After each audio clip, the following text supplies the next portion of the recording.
Let's go. The Toronto Maple Leafs take a 10-point threshold on the North Division with this win tonight over the Montreal Canadiens. 5-2 victory. How you boys doing? How you guys feeling? Parker, you start us off, bud. Doing great. For all you guys that don't know, we went and played pond hockey today, so I'm a little sore from that, ice in the hammies. But it was a great game to watch tonight. Yeah, I think the Leafs team came out and played really well. And I liked what I saw from Thornton again on the first line, seeming to click well. And Kerfoot moving up to the second line really seemed to make a difference for him. Potted 2 goals tonight, and it's a positive change to see going forward. I liked Alex Kerfoot up there on that second line. What do you guys think of it?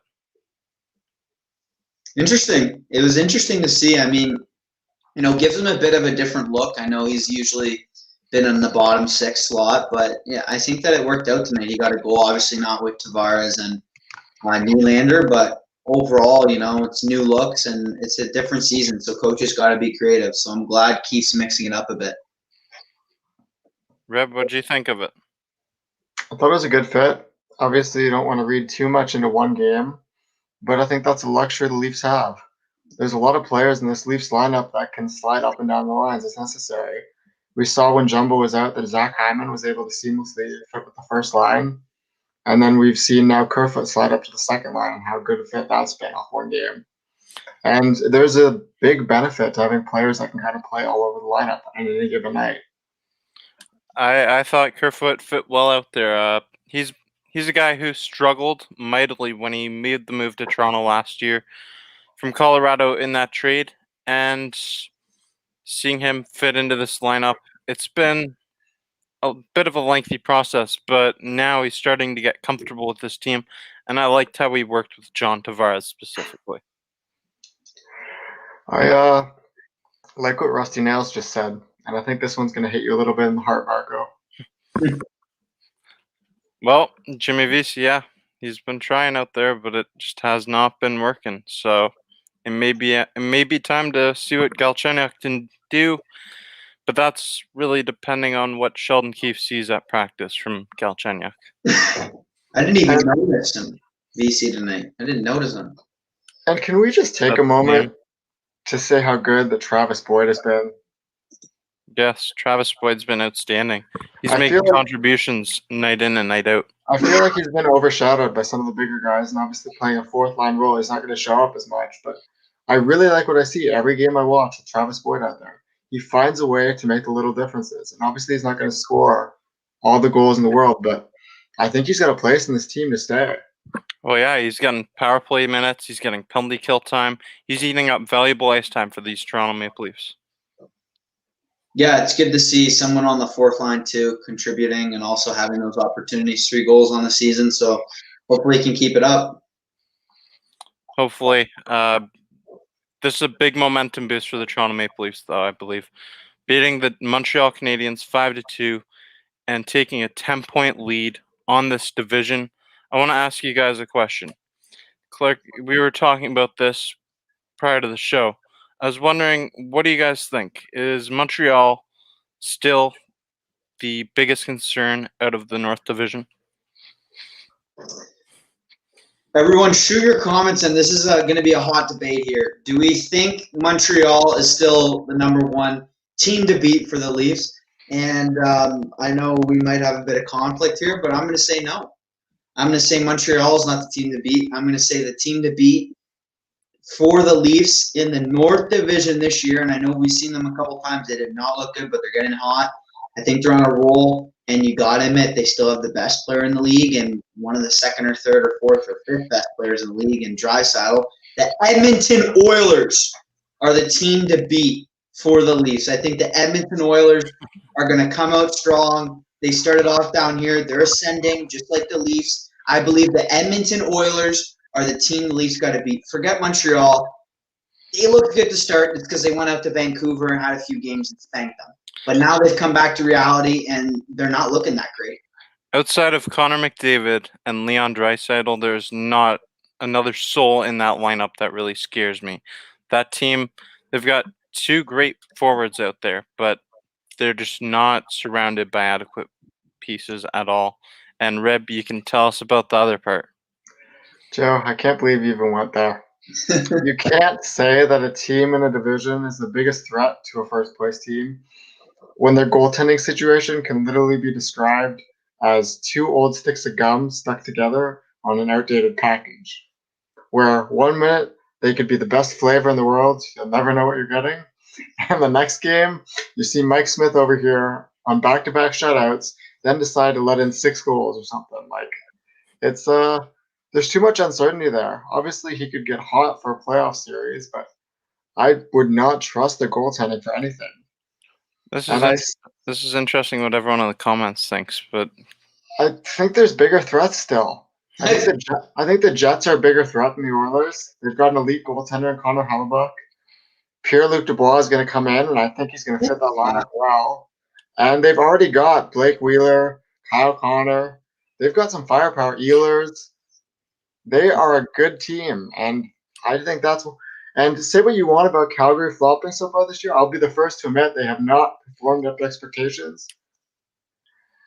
And consistency is their biggest issue by far because they seem to either play like they should be a first-place team or a seventh-place team on any given night or period, and there's no rhyme or reason. But to say the Edmonton Oilers, do you even watch this team? Do you I watch the Leafs play, and what I would say is that, obviously, I don't want to say his name, Koskinen. I always mess up his name. He's not Koskinen. He's not an all-star goaltender by no means, and they have an issue like the Leafs did a couple years ago in terms of not having all the pieces there. But I don't know. I mean, who else is it going to be? I know that a few weeks ago we were talking about Montreal, but Montreal's looked like they've come out flat. Are you saying the Jets? Lock in your answer. I will give you Montreal. Lock in your answer. I will lock in my answer, and I will give you one stipulation on how your answer could potentially be right. There is only one way the Edmonton Oilers become the biggest threat, and that is if they make a trade for John Gibson from the Anaheim. You're not even answering though. Who's the biggest threat in your opinion? It's Montreal still. And sure up the goaltending situation. Montreal is the biggest concern. The biggest threat. I think it's tied. I think it's the Winnipeg Jets and the Montreal Canadiens. I think Montreal plays this well, and they're a physical bunch. So Montreal is my answer. I saw a comment from William, and I want to ask you guys, get your thoughts on this subject. Will Austin Matthews score 50 goals this year? It's crazy that we're actually having this discussion, but do you think Austin Matthews legitimately can get 50 goals this season? Note that he's already missed a game, so it'll have to be in 55 games. Joe, I know you're going to answer this biasly because you have Austin Matthews on your fantasy team, so that would be a gold mine for you. But I think I can comfortably say, and I know everyone in the comments is going to hate me for it, and you two are probably going to sit here and bash on me. I don't think it's happening. That is such a historic pace he would have to stay on for the full season that players get hot and cold, and obviously it's very easy to get really caught up in the hot streak he's in right now. And he is a very streaky player, and when he scores goals, they tend to come in bunches. But 50 is a lot, especially in 55 games you said, Marco? It would have to be 55 games. Like that's what over an 82 game season, like a 70 goals pace, 75 goal pace, something like that.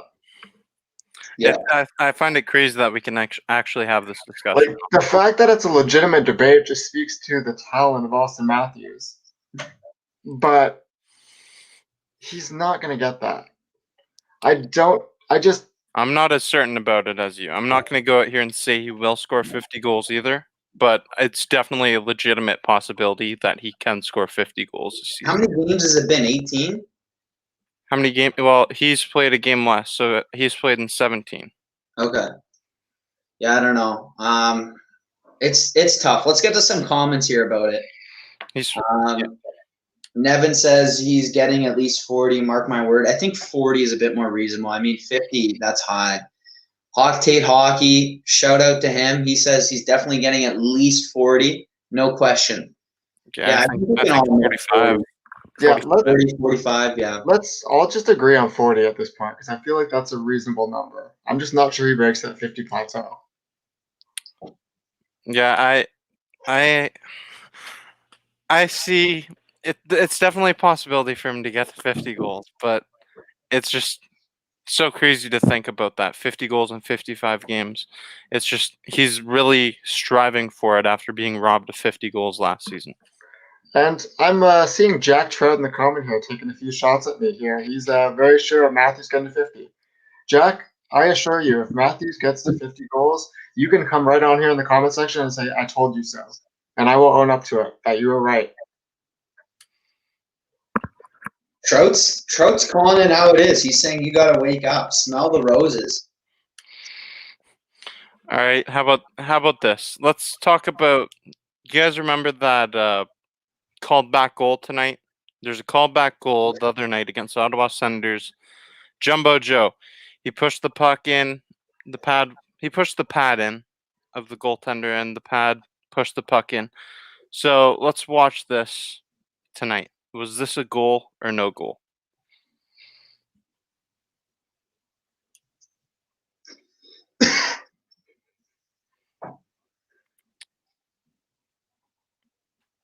What do you guys think?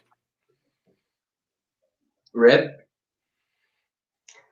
I think the review system definitely has a few kinks to work out.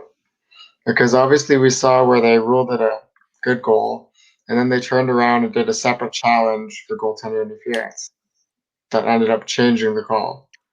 And the fact to me that there's two different systems in place that can both rule in different ways, I think is more concerning about the fact that potentially whether it was a good goal or bad goal. The fact that in the first place they ruled it a good goal, which I thought it was wrong. It's a bad goal. It was exactly like what Jumbo's was. And that shocks me that upon first review that they would rule that a good goal. And I feel like that's more of my concern. Okay, well, I think we can all agree that that was a no goal. Clarky, you agree with that was no goal? Yeah, I think I'd have nothing to add on Okay. to what So a bigger question, because we saw the coach needed to challenge that goal in order for it to be called back, which is it's very confusing. I don't understand why he needs to go out there and make that challenge. Why can't you just change it when you're reviewing it? So my question to you is the NHL goal review process flawed? Because I absolutely think it is. They need to do something about it because that to me seems flawed, and I can only imagine to a casual fan that doesn't tune into as many hockey games watching that and seeing two different calls being made on the exact same goal within the span of 5 minutes. It looks really Mickey Mouse in the league. I thought it was so, unprofessional. Looked really dumb. I'm not going to swear or anything, but it just looked out of line. I mean, it takes another coach's challenge. You're wasting time. People don't want to see the ref reviewing, and it wasn't that long. He made the decision. It was like coach's challenge. A minute later, they got the decision, no goal. Like, why don't you just call it the first time? Why do we need another coach's challenge to go through the review process again? Call it the first time, and regardless of if it was a goal or not, I don't think it was, but just call it and stick with it and be like, that's the call. That's what's made. We don't want to have these reviews right after they've already reviewed it. If they didn't review it, I'd get the coach's challenge, but they just reviewed it. So it's like, get it right the first time. I think that they should maybe just look more closely into the goals after the fact and maybe take out coaches' challenges from the goals as a whole and just leave that for offsides. Like, why do you have to review every goal? Like, I get you have to review every goal, so you should already do that instead of having to challenge it. I'd worry about taking coaches' challenges completely out of goal situations because there may be times it needs to be done. But I think the bigger issue is on reviewing the goal in the first place. Yeah, And needing to get that right. You need to review. You need to review those goals more closely and look into them. we have Attention to. to detail here. Yeah, no, I agree with you guys. I have something else I want to say, but it's unrelated. So, you guys have anything else to say about the goalie? The goalie. Go on. No, we got to address some of these comments here. William Bennett saying rib tattoo. Bet on Matthews 50 goals. They want another rib tattoo bet. They got another one, the Hockey Kid rib. Love the name. Keep it all season long. Rib, another bet. If he gets to 50, you get 2 tattoos. Love it. Jack Trout saying, I say Rib get another tattoo. I mean, Rib's dug his grade for the first tattoo. Hopefully the Leafs can get past the playoffs there into the last 4, or else Ribs is going to get a tattoo for anyone that's never seen it. But, we're all about hot takes, so everyone shoot in your comments, shoot in things you want to see, crazy bets, calls, whatever you got. Let's go. I mean, Ribs will get more tattoos. my crazy bets are done for the season. Pressure's on these two up here to make a crazy bet of their own. Because I made my one. I don't know what I'm going to do with tattoo, but. So definitely direct the pressure towards your other co-hosts, Clarky Snipes and Marco, and see if you can get them to do a hot take on something that they want to take a stance on. All right, well, got this. There's no hot take needed for this. Austin Matthews is now the 12th player in NHL history to open the scoring in 4 consecutive games for a team. I think that's pretty impressive, and his streak is continuing to grow. He's getting closer and closer to the all-time mark in Maple Leafs consecutive games with points. So this guy, it's special, and we're witnessing greatness. Can I just be the first one to say that it's amazing the polarization we have in this fan base? Because I remember like a month ago when everyone in this comment section was crucifying Matthews. And now he's on a hot streak and everyone's back in love with him. And I think the big thing is, as I said back then, and as I'm going to keep saying, Austin Matthews is a generalizational talent. And as Leaf fans, we're lucky to be able to watch him on a night in and night out basis. And you just got to sit back and enjoy. Obviously, he's not always going to be on the hottest streaks, and he's going to have games where we ask questions when he doesn't perform up to standards. But look at what he's been able to achieve now, like the record we just had on the screen. And how many games is that now that he's extended his point streak to as well, Marco? I believe it's 17. 17, I think. So we just have to sit back and enjoy it. And I think the big thing is realize how special a player he is.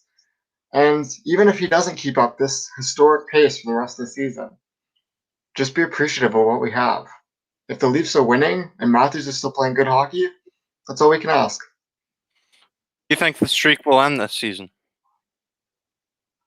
You think he's going to score in every Hey, I'm single just game? asking. Points, not just score, Is the points. streak going to continue He's not. throughout the season? He's going to get at least a goose egg in one of the games. That's so statistically improbable. Yeah, no, I agree. Like, I don't think he's going to go the whole season. What I was going to ask, though, is I don't know how long it is. What's the record for NHL? Like, I feel like maybe there's some crazy stat from, like, one of the greats that got, like, 50 games or something like that. We've got to look that up. I don't know. I don't know if he could beat the all-time record. Let's get to some comments here, though. There's some people saying, wow, Old School's got a hot take. If Matthews gets hurt, the Leafs are screwed. That's a big comment. I'm not really sure that's a hot take, though. That's a hot take because you could say, on the other hand, the Leafs got a lot of depth. A lot of the other players on the Leafs, Tavares, Nylander, they haven't been contributing. Very interesting. I just thought of this. Who would you two say, because obviously both are key players to different degrees from Maple Leafs, who means more to the Leafs that if they were to get injured, it would hurt the team more? Austin Matthews or Frederik Andersen? That's tough. These are both guys that mean so much to your team, but I think without your starting goaltender, Frederik Andersen, you're going to dig yourself a deeper hole than without your top goal scorer. I got to agree. I think Andersen. I think that Andersen, I have to just say Andersen. There's a bunch of reasons, but mostly starting goaltender, rely on him more. And not saying what Matthews does is replaceable, but let's face it, the Leafs got a lot of firepower. We'd get goals in other places if we had to. Just might not be as many. It might be some losses because of that, but I think it's got to be Andersen. I would have to echo the same sentiment here. Obviously, it's as the announcers touched on earlier tonight, like it's been a while since the Leafs have had 3 wins come from backup goaltenders this early in the season. Like that in itself speaks to them having a better situation in the backup goaltenders than they've had in the past for sure. But I still think the value Frederik Andersen brings to this team, it's more valuable. He's a workhorse night in and night out, and whether he's playing his best or not, he gives the Leafs a chance in every single game. Joe, what are you shaking your head I'm about? shaking your head because apparently the guys in the comments and gals don't agree with you. They're saying Jack Campbell is just as good. Old Fool's Jack Campbell is good. Another one is Enzo, the commissioner, saying, or that one, yeah, I think Campbell can carry the load if Anderson gets hurt. Bernier. Wow, we could put Bernier. That'd be interesting. No, it wouldn't. I would not like to experiment with that. We put him in the depth spot. Bernier. I like Reimer again. Reimer's such a good guy. Let's get him back on the team. We don't need, like, it would be a nice backup, but we have Jack Campbell. He's a backup for the future, and we have Frederik Andersen as well. We're good at goalie. Is Jack Campbell a backup for the future? I feel like that's a further question now.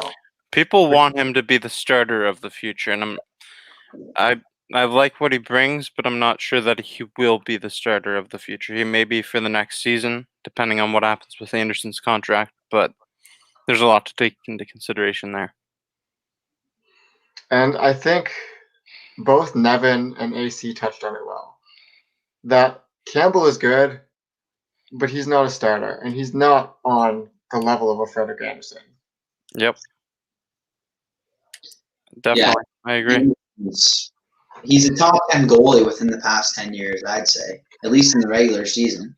If he played anywhere else than Toronto, people would be on him for how good he is. But because he plays in a market that the media constantly gets on you for every single goal, he gets way more flack than he ever deserves.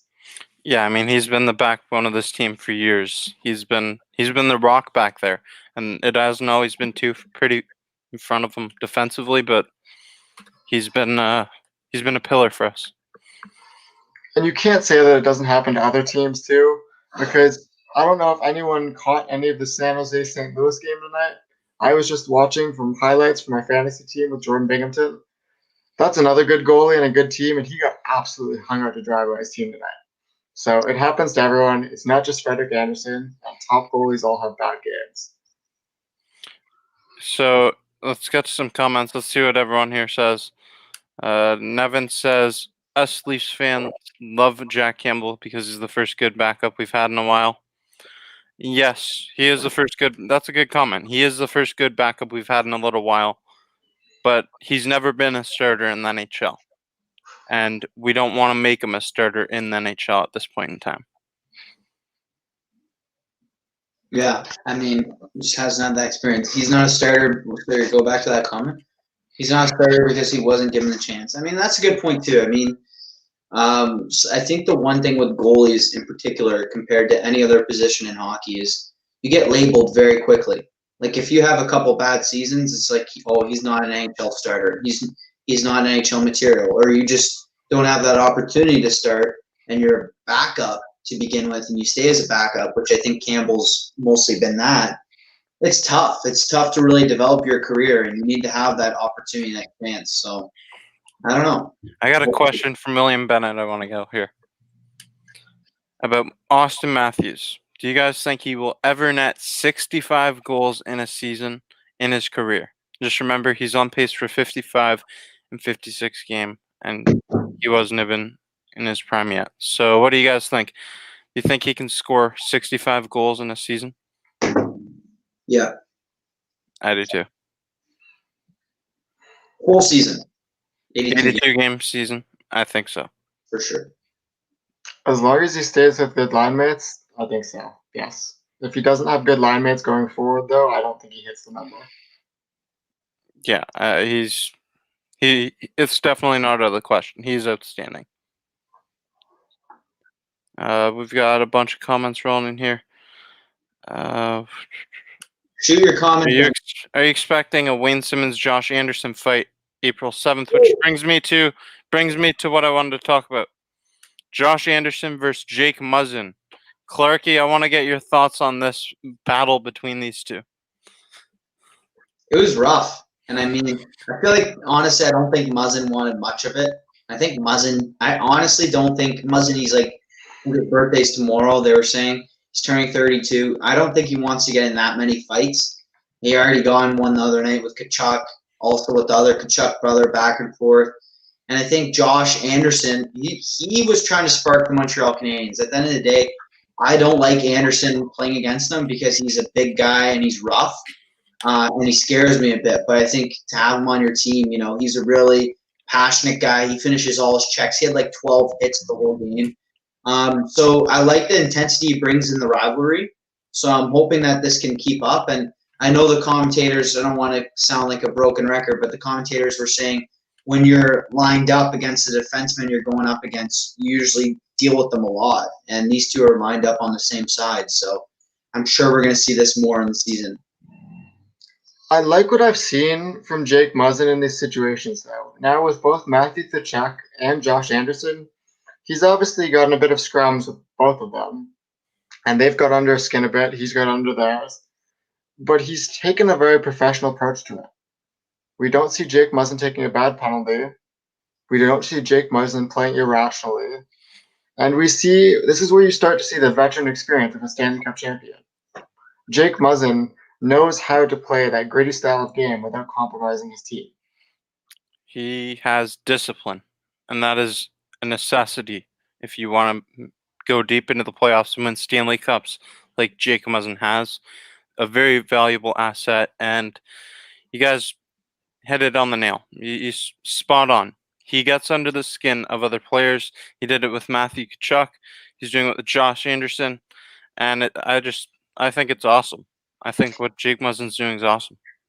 And I like the fact, again, back to the discipline. You see players like Brad Marchand or Matthew Tkachuk or other players that can get under other players' skins, where they sometimes take really stupid penalties. Or, as Leaf fans will very much remember, Nazem Kadri. And you wonder to yourself, if only they could just not do that one stupid thing at the inopportune time. And this is the difference when you have someone like Jake Muzzin that knows where to draw that line and doesn't hurt the team. I agree with that. I saw a comment in the comment section talking about underrated players and who they thought was the most underrated player in the NHL. So I want to ask you guys, who do you think is the most underrated player on the Toronto Maple Leafs? That's a good question. It's a very good question. I have to think long and hard about that. I'm gonna go out here. I'm gonna say Justin Hall. Justin Hall's been a rock defensively. Really solidified his role here. Yeah, I would say that, but he has gotten a lot of praise this season. Not enough. I'm going to agree with because I'm caught up. I'm seeing a lot of Hyman and I'm seeing Soup. And I think they're both underrated, but if I had to say one that's more underrated, I think it's Soup. I think it's Ilya Mikheyev. Because obviously he was snake bitten for a while, and it took him a while to get some goals. And people were really, really getting hard on him. Heck, we were starting to have conversations of he can skate, but he can't think quick enough to score. And I feel like he just had some bad bounces. And obviously, Leaf fans are tough on everyone. I think as a fan base and as a whole, we're very tough on our players. We demand a lot from them. We expect excellence from most of our players on a nightly basis, and if they don't give it to us, they hear about it. And I think Ilya Mikheyev is really underappreciated by this fan base. He's an absolute menace on the penalty kill.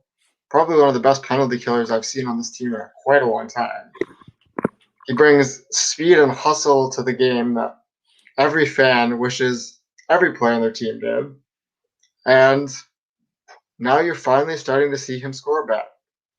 And I would have to say that my vote goes to him being the most underrated. Clarky, who do you think it is? No, I'm gonna have to go Hyman. And I know we gotta show all these great comments here. Thank you, everyone. Just keep shooting in your comments what you think. But I'm gonna have to go Hyman because I think he does so many things that go unnoticed, especially on the stat line.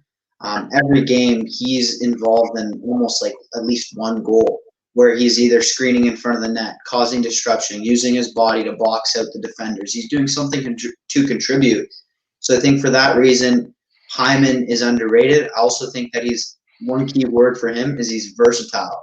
We've seen him play on the first line, the second line, and the third line in the past week. He can be slotted in and out of this lineup on the power play too, on the penalty kill if we wanted. He can be put in many different positions and succeed because he's that type of player that he just works so hard and he can plug in and his effort speaks for itself. And for that reason, he's successful in a lot of different positions for the Leafs. And I think that's very important. I hope we sign him back at the end of the season. I agree. I think that there's a lot of people that are underrated on this team, and I think a lot of them are located in the bottom 6 unit. There's a comment here from Chuck Fleet. So if you haven't already, please make sure you smash the like button. If you're on YouTube, hit that notification bell to be notified every time new content is being released on Maple Leafs Media. And on Facebook, share this video, tell a friend to tell a friend. Helps grow this brand. And lets you keep coming back and seeing more great Maple Leafs content. The more you hit the like button, the more great content you're going to see. So you guys want to do some shot charts? Let's do some shot charts. Let's check them out. I Let's feel check like out we the should have shot our own chart. segment on the shows now called just Shot Chart Talk. Yeah, I think we should. The shot charts. Here we go. So the Toronto Maple Leafs shot chart tonight looks pretty good. We got a good portion of shots from the point, but that main cluster down in the low slot area, and we got our majority of our goals from there. Like to see that. You like to see that, especially considering that that's normally where the Leafs tend to give up the majority of the goals from and not necessarily score them. Well, that trend continued tonight, as you can see Oh my. the goal right from the slot, and a lot of the shot cluster is from that slot. That's a concern. Frederik Andersen played a hell of a game out there, though. We need to do something about that. I don't think that's sustainable to give that up every single game and still be winning. No, it happens all the time. I'm just gonna show you one of the Ottawa shot charts. A couple games back. This is Ottawa's shot chart, and look where all the goals are. It's the same thing as what we saw tonight. It's a big concern every single game, and I know it's where most of your goals come from, right in that low slot area. But it's every game we're having multiple goals scored in that area against us. And it doesn't seem like it's anywhere else. It's always the same spot. Yep. Yep. It's a massive concern. Yeah, no, it's some interesting analysis there. You got to really see what's driving the main shots and also how it makes Anderson's night a lot more difficult usually day in, day out. I think this is an interesting comment about a trade kind of. What would it take to get Tom Wilson? That guy's an absolute beast and can play with Matthews and Marner. Can also punch Anderson in the face. Okay. So Tom Wilson is a player you'd love to have. Honestly, if outside of your top elite players, if there's a player I could handpick to bring onto the Toronto Maple Leafs from any team, I think it would be Tom Wilson. The unfortunate part is I think he is very valuable in Washington. Yeah. And I think you would need to start looking at parting with someone like a William Nylander to even get them to begin that conversation. Yeah. And I And don't more. think you'd want to do that. Yeah. And yeah. more. They'd won a lot. Yep. And rightfully so. I mean, he's a valuable asset, and he's such a player that's hard to find. He's such a big body. He'll get in the gritty areas. He'll block shots. He'll make hits. He'll do everything. Tom Wilson, he can score too. And again, how many players in the league are there actually like Tom Wilson? Like, I'm only thinking of maybe 2 or 3 guys. Brady Tkachuk, Tom Wilson, maybe Evander Kane when he decides to show up consistently. Like, I'm talking guys that can play on the top lines and still bring that physical. Ryan Reeves. Ryan Reeves gets stuck on a 4th line and can barely skid at an NHL pace sometimes. Yeah, no, I know. Simmons almost you could throw into that category a bit. Simmons in his prime, that could be in a conversation. Yeah, I mean, he can still be a very valuable net front presence and a great power forward, just not quite to the level of Tom Wilson right now. There's a comment. There's a comment up here though I want to address before. Sorry, what were you gonna say, Rip? I'm curious what you think of AC's comment about he would trade Nylander for Wilson in a heartbeat. Okay, yeah, let's stay on this then because it's getting a little bit of heat here. I would. Nylander for Wilson? I would. Straight up, 1-for-1. I don't know. People are William Bennett. We can't show his comment because he's swearing, but that's a strong reaction. I mean, I don't know. I gotta say, I don't know. I don't know Tom Wilson's stats. I just know that he's a goon, but he also can score. I don't know his stats. I'll look him up. What do you think? What his contract? I don't know what his contract. Pull up the stats quickly just to double check. But my gut reaction is I would do it. Okay, he's 26. So he's young. He's about the same age as I mean, like there's not many other players that I would like to bring in onto this team. Like Tom Wilson is that guy that I would handpick from another team. What's he score on a given year? He's got 84 points or 84 goals in his total career. His career high in goals is 2018-2019 season. He had 22 goals. Career high in points was 2019-2022 or 2020 season. Sorry, 44 points career high. What does he have this year? Right now, he has 6 goals and 7 assists, so 13 points in 14 games. So he's playing really well. Penalty minutes, career high penalty minutes of 187 in 2017-2018. So that's pretty crazy. But he's won a cup and he's played with some of the best players in the league. So I don't know. It is definitely something you'd have to consider. And the thing is, too, has Nylander really been contributing this season? I don't know if contract. He has been contributing, and I'm not going to go here and rip on William Nylander because we've been defending him consistently so many times in our trade talks. Like literally thousands of trade requests we've gotten about William Nylander, and we always say William Nylander, he's just not that valuable on the trade market like a guy like Tom Wilson. So I would take Tom Wilson in return 100%, but I think still valuably.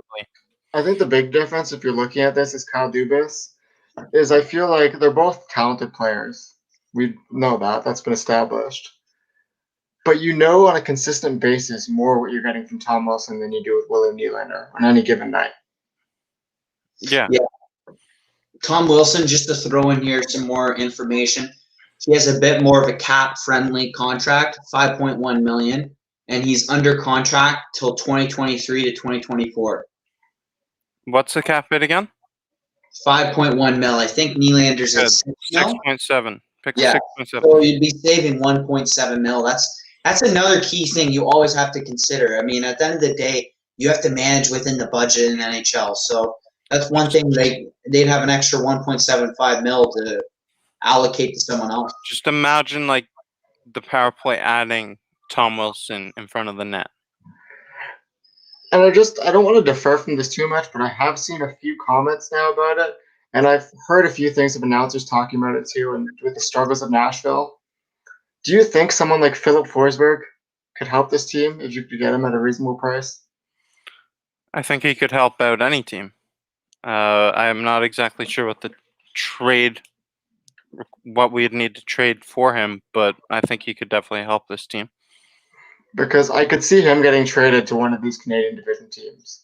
And I'm not sure if it's the Leafs, but I could see a Canadian division team definitely inquiring about his services and really benefiting from bringing him in.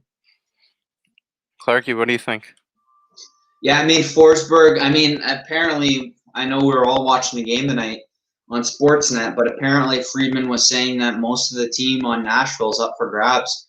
But I mean, the one guy that he said that they don't want to trade, which I think we all would want on the Leafs, is Roman Josi.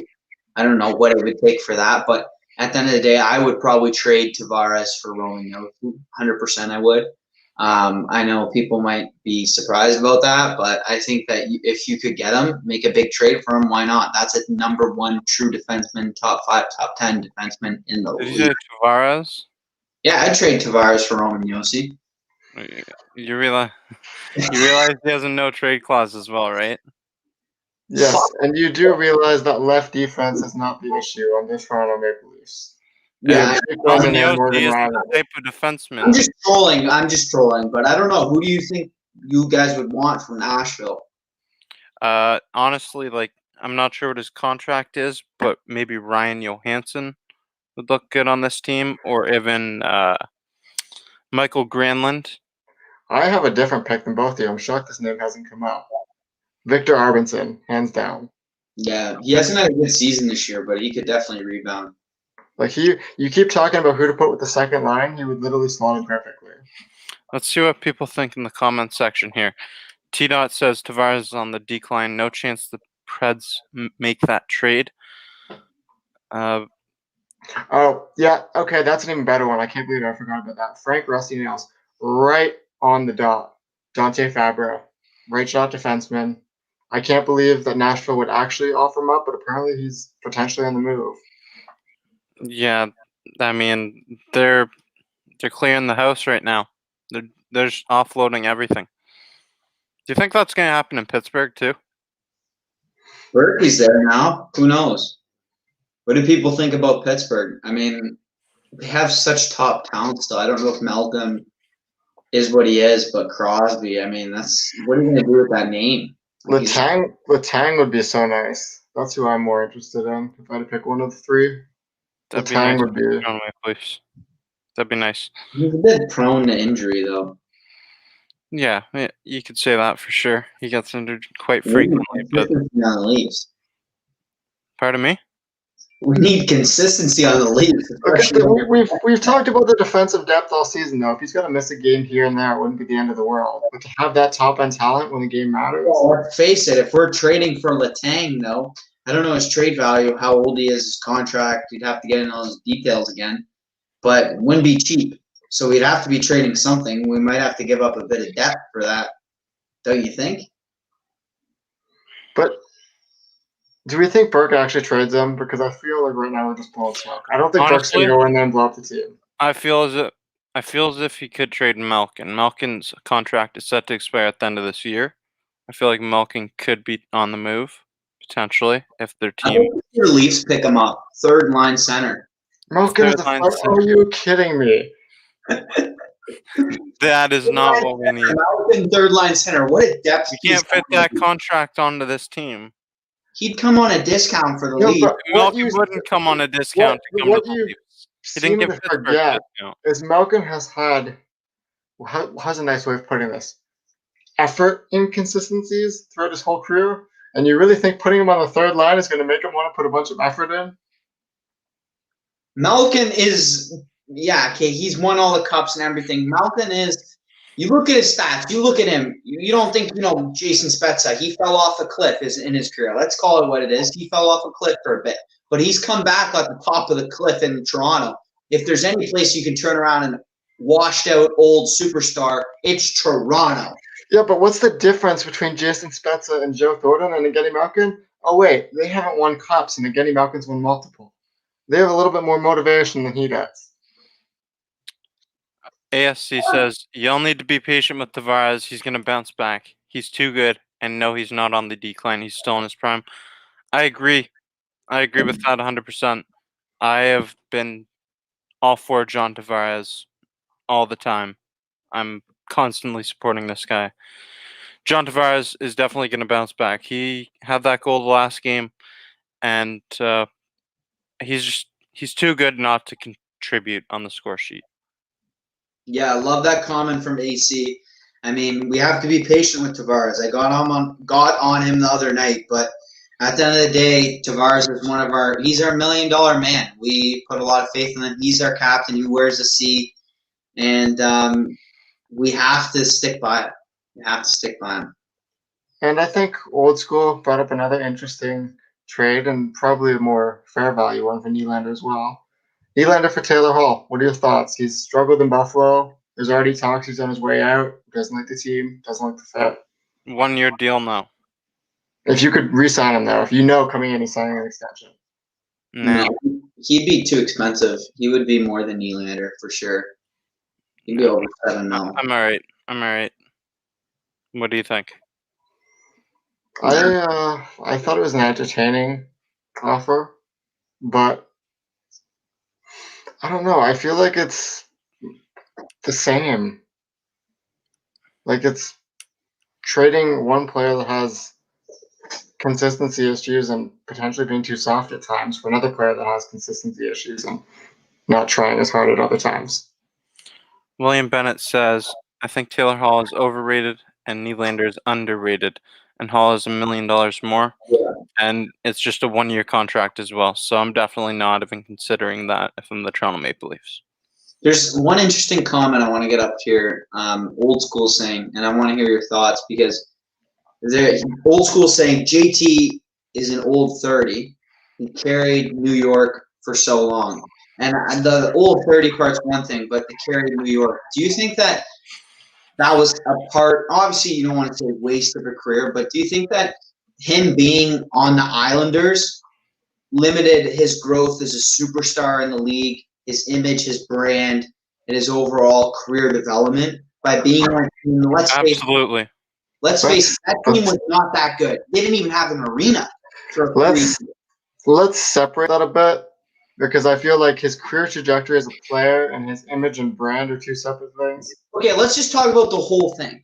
Let's just say if he went to another team, and he was limited by the New York Islanders. Another American team. I think that just being on the Islanders through those tough years, I don't know if that really was best for him. He was held back by that organization. You know what it reminded me of, and Leaf fans are familiar with this? Matt Sundin in Toronto. Players that were really good at their position that potentially didn't always get the best help year in and year out. Okay, yeah. And were held back from what they could have been otherwise. Yeah, he was held back by that organization. It's not his fault that they couldn't surround him with anybody. He really wasn't surrounded by much talent too frequently. And yeah, I think Nevin has a good point too, that if he went to the Rangers, we're talking a completely different story. Yeah, imagine him on the Rangers teams when they had St. Louis, and they had like Lundqvist in goal. They could have won Stanley Cups. Yeah, and it's also kind of where you're drafted. I just thought that was a good point. You know, think about a player and how they develop over time. Like even Stamkos in Tampa, I think that was a better marker for him than Tavares and Islanders. And I think an interesting point too. I think AC is right on the money here that he's being overshadowed by Matthews at the moment. But do we think Tavares is more of a playoff player than a regular season player, perhaps? I don't think you can say that. Jake, what do you I as much as I'd love that to be true, and hopefully it comes to fruition, he can't say that yet. He hasn't made much damage. He hasn't done much damage in the playoffs, so you can't say that he's just a playoff performer. You can say maybe he's waiting to erupt for the playoffs, but he's not a proven playoff performer yet. I'm not sure he's had that much opportunity to really show. Obviously, he won New York Islanders a while back. That one series literally just on his back and scored the series winner as well. And he hasn't been given as much opportunity, but I don't think he shies away in the playoffs either. Like, I don't think he's a player that just disappears.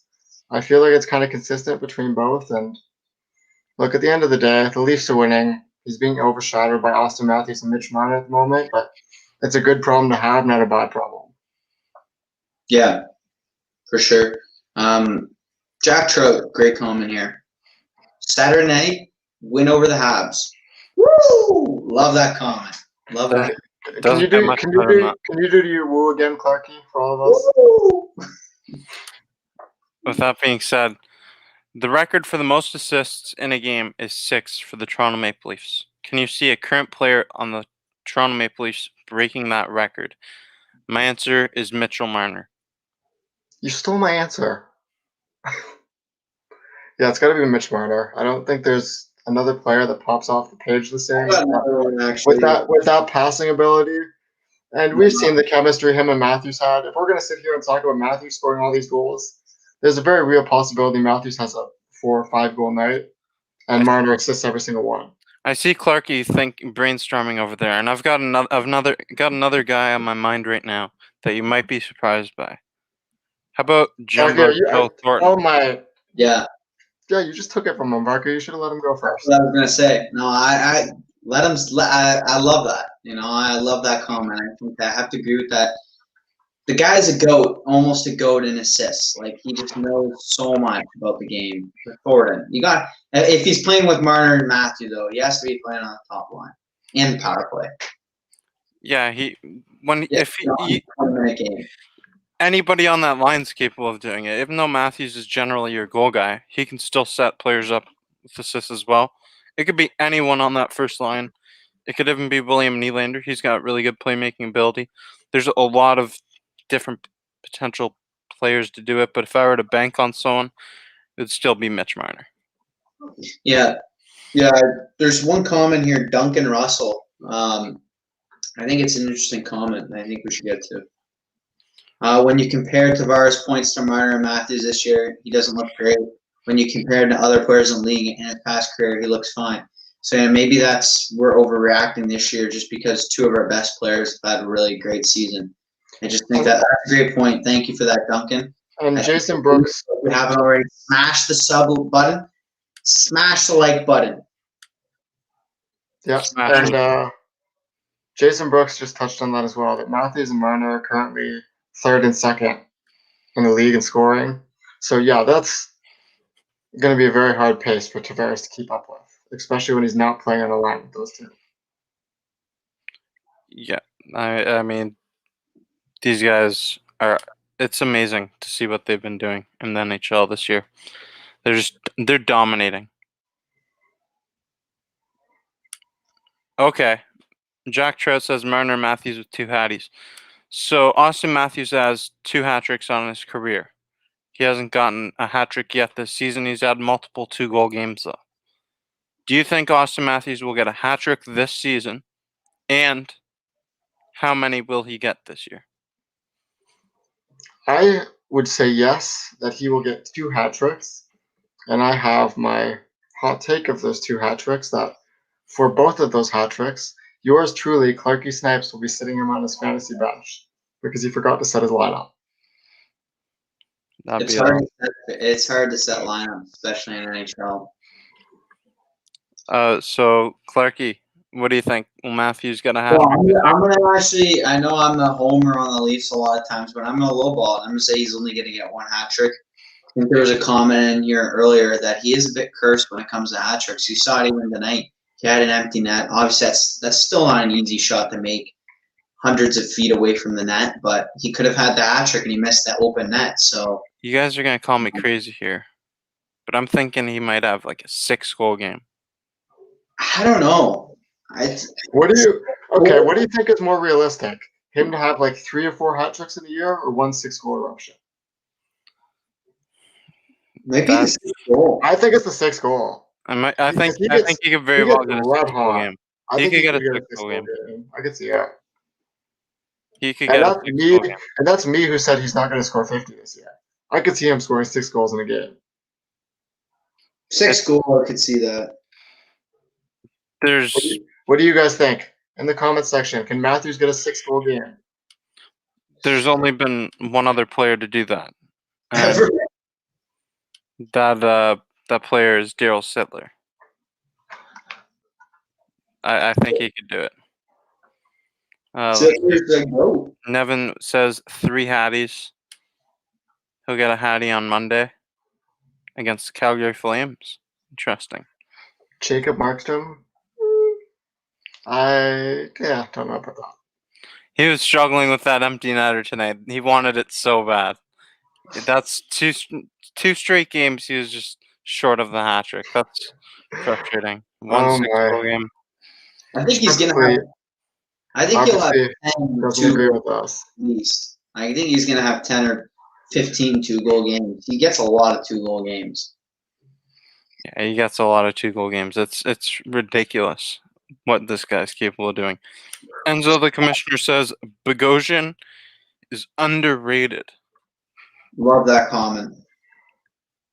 Love it. I Is he? I think feel like Bogosian does his job and what's expected of him. Maybe his job isn't appreciated enough, but are we really? I feel like he does exactly what we expect him to do. Yeah, but he doesn't make mistakes, and that's better than the norm in Toronto. He gets, if I'd change that to underappreciated. Underappreciated because he plays a good role on his team. I'm with Varco on that. I think underappreciated is the better word because I feel like Bogosian does exactly what you expect, and we perhaps don't appreciate that enough. So, I mean, pull up that Webster English dictionary, put up some other stuff. Come on, ridiculous to do. Ridiculous. so what do you guys think of tonight's win? It was pretty good, huh? Ooh, William Bennett just got you in the comments, Varco. 1921.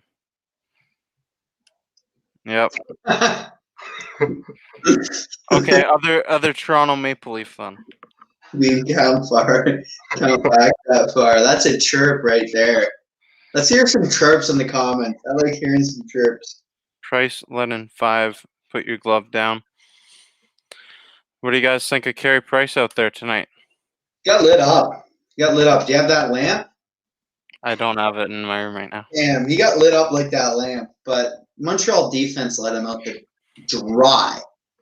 Bad defense. If Leaf fans have seen this plenty of times with Frederick Anderson, so we should be very familiar with it. His defense did not help him tonight, and you can't put all that blame on Carey Price. It obviously wasn't his greatest game, but it wasn't all his fault either. Yeah, I mean, Carey Price is outstanding. I don't really think you can say anything too negative about him. I'd love the Leafs to get him somehow. I mean, I know he's older, but bring on Price. So Sittler's 11 points in a game. Do you think Austin Matthews could ever have a chance of breaking that? And I mean, not this season, but just in his career. No.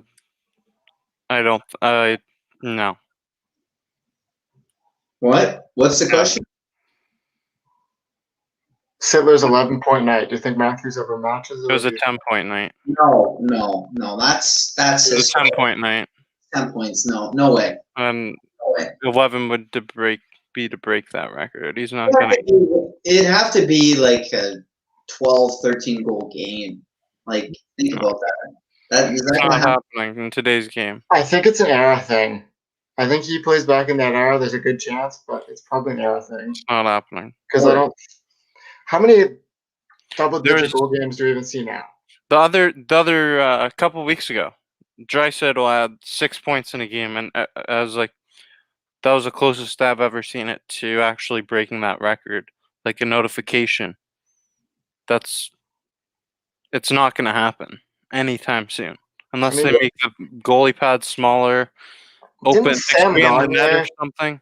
Didn't not- Sam Gagner have like 9 points a few years ago, or maybe it was like 8 or 9 points? I'll look it up. It's not going to happen. There's not going to be a 10-point night again. Is Sam Gagner in the league, by the way? Isn't he on Detroit? I thought he was. Maybe that was last year. I'm not. Sam Gagner. He had 8 points in a game. He had 8 points. He was 22. 8 points against the Hawks. They won 8-4. He got a point on every goal. You need a game where it was 10 goals, and Matthews got a point on every goal, that's insane. Come on. Like, you think that's actually going to happen? Over the course of his career, maybe he has one special night. No, I'm just. Sorry, go ahead.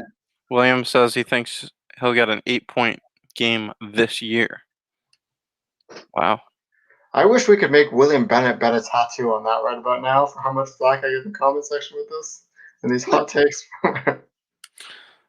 Okay, guys, if the playoffs started tomorrow, what are the Leafs' chances to go all the way? and win the Stanley Cup, not just go to the finals, to actually win that bad boy. What do you think? If the I want to playoffs hear Clarky. started I want to hear tomorrow- Clarky go first. What do I actually think about them winning the cup? Yeah. Winning the cup? Like hoisting the cup. Like actually winning everything. Or getting out of the Canadian division, because those are two different things. Can they get to the Stanley Cup? Can they final? get to the Stanley Cup Finals? Probably a better question. 10% chance. Stanley Cup Finals. 10% chance. And that may change a lot when I see the Leafs actually start to play in the playoffs well. But I am not, there's 50, 60%. I'm not putting any high percentage on this because I've been disappointed by the Leafs way too much for the past number of years. And they've been in situations, and I know that it's all about matchups in the playoffs. So maybe that there's just not a strong team we're going to go up against. But I just think if we run to a team that is good and we're in the playoffs and we've played like we used to, c'est la vie. C'est la vie. So I'm saying 10% to the playoffs, to the finals. To win the division, maybe 30 or 40. But to the actual finals, 10%. It's going to be interesting with seeing teams like Tampa Bay and Boston for the first time this year. I'm gonna have a controversial take here, but I feel like it's gonna follow along with Clarky a bit, so maybe it's not that controversial. I think they've got a really good chance of getting out of the Canadian division, and by osmosis, that gives them a better chance than they would have in other years of making it to the Cup Finals. But there's just a sinking feeling in me that they're gonna hit a buzzsaw once they get out of the Canadian division.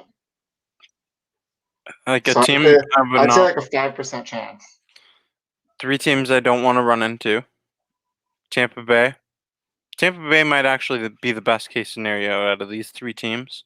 For me personally, I think the way the Maple Leafs match up with them. Tampa Bay, Philadelphia, and Boston. Those are the 3 teams I wouldn't want to run into coming out of the Canadian division. Solid teams. I mean, I have no arguments on that one.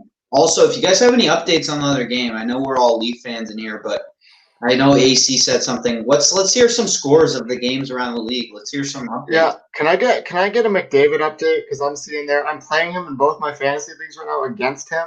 So if he is absolutely tearing it up, I'm very disappointed. Oh, what do you guys think of the Lake Tahoe game? It got delayed because the sun came out. It was too warm. The ice turned into mush. It was kind of looked like it might happen to us today at Pond Hockey, but it didn't. We were good, but the ice conditions for our pond might have been better.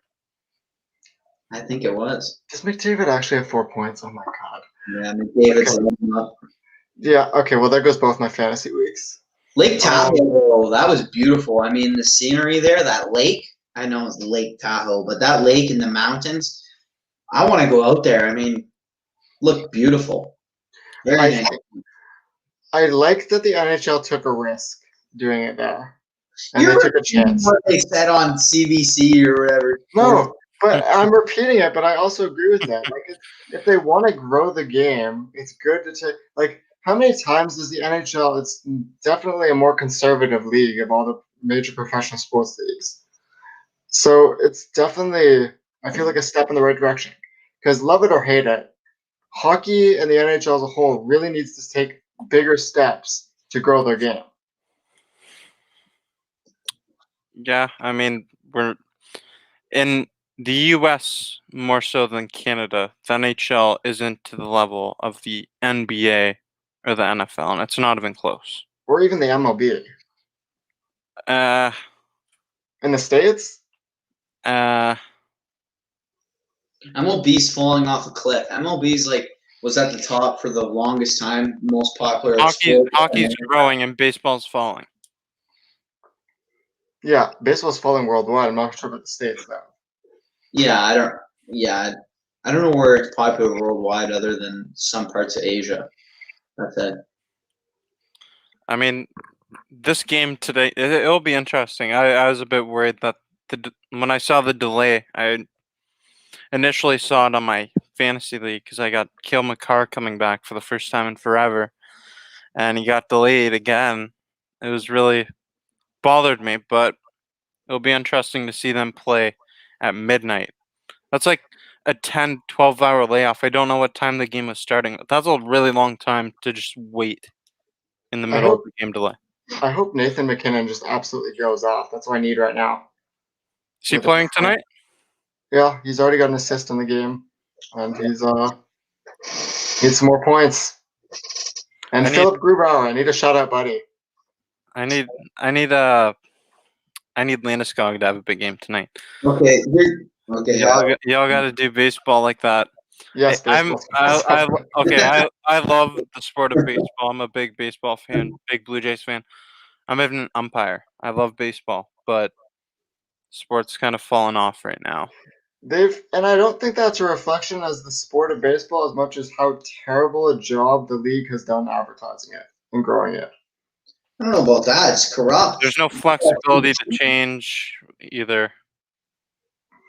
They're not open to changing a lot of things, and it's driven by Houston Astros, Boston Red Sox cheating teams when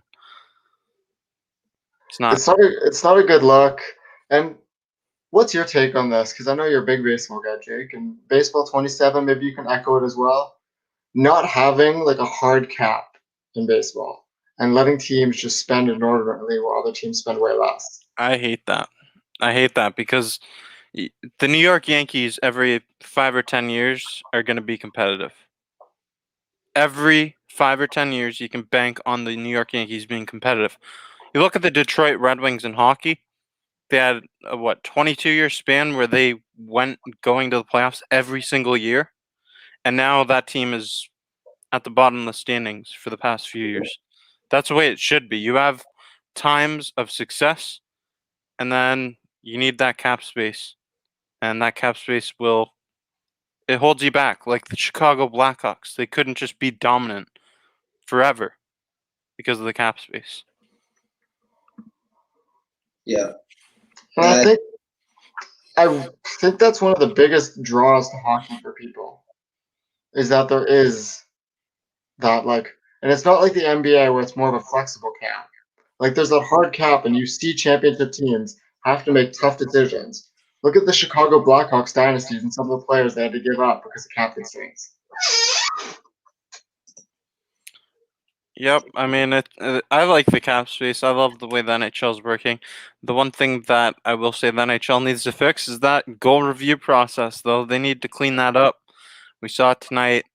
That was very frustrating. I think they just need to really pay attention to detail more attentively. Like, really look for the little things in the play so the coach doesn't need to challenge it. Yeah. I think that was unprofessional in terms of what they were doing, having to do that review. I hear an echo. Is that one of you guys, or? I think that was you. I've been getting static feedback most of the time when you talk throughout the whole show. Also think about like the mental impact that has on a player from the Montreal Canadiens. Like the mental impact of just scoring a goal, having the goal confirmed, and then the goal called back. Think of Joe Thornton a few nights ago having 2 of them called back. Yeah. Yeah, they need to clean up their goal review process. Big time. Yeah, NHL, they're trying to get more creative with the coach challenge, and I think that's a good chance because, at the end of the day, refs aren't going to be perfect. Review is not going to be perfect. But I think it's a good chance. But at the same time, if you just review a play, just make the call right away. Stop wasting people's time. I mean, it's just an excuse for us to just watch the game longer. But at the end of the day, I don't think we need to have the multiple reviews. It's just not needed. I want to hear your guys' opinion as well as the comments about what you guys think about the NHL as a league. Because I think that we're always talking about the Leafs. We're always talking about trades, things like that. But I think this is an interesting discussion we're having about different leagues and whatnot. What do you guys think of Gary Bettman the NHL as a sport, how it's grown with hockey.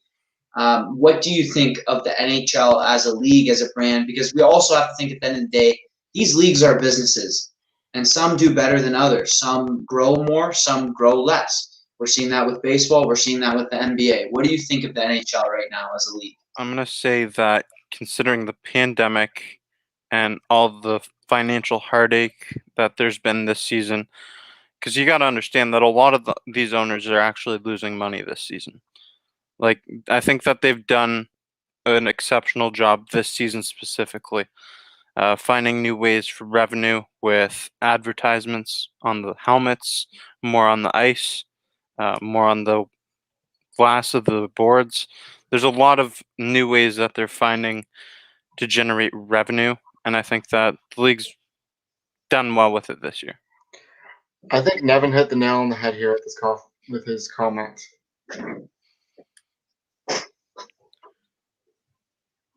It's a great growing league, but they've done a horrible job at marketing, like Gary Vee said. And that ties back to both baseball's issue and hockey's issue. That baseball's dying, and I don't think it's got the growth potential.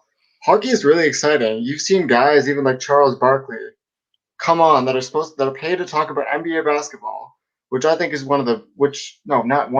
probably is the best run professional sports league. Adam Silver is probably the greatest commissioner of the major sports leagues, of the American ones. And he's even coming on saying that the NHL playoffs is like 10 times more entertaining than the NBA. And he's just going to go in the back in between his break and go watch the NHL instead. So there's obviously a lot of excitement there, especially come playoff time. And there is a lot of potential with the NHL to keep growing.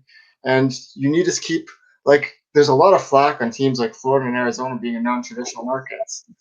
But at a certain point, you do have to have a certain amount of teams in non-traditional markets to really just grow it to places where it hasn't been before. Because as much as Canadian teams are all well supported and Canadians absolutely love our hockey, we would have no league with 30 Canadian teams. It's just not practical. Look at the CFL. Yeah. There's 7 Canadian teams or 6. It's not surviving. It's just there's not enough money in Canada. It's the sad part about it, but it's true. Jeff says, I like how Vegas runs their team and the management take cues from them. Could be a good idea. What do you guys think of Seattle's team, the Seattle Kraken? Do you think that it's destined for success? I like the fit on the West Coast. I think it's a good hockey market. They have a WHL team, don't they? I believe they do. Yeah, Seattle Blade. And Seattle is, I feel like, I'm not sure they're the biggest hockey city, but I feel like there's definitely going to be a good following there. And as well, it's been touched on about how Vegas run their team. I feel like expansion teams coming in now have a very unique opportunity that most teams don't have, and that potentially the American teams coming in like 20 years ago didn't have, where they're given really cool ways to kind of work on building their team with the expansion draft process. They can build a fairly competitive team as long as they know what they're doing right off the bat.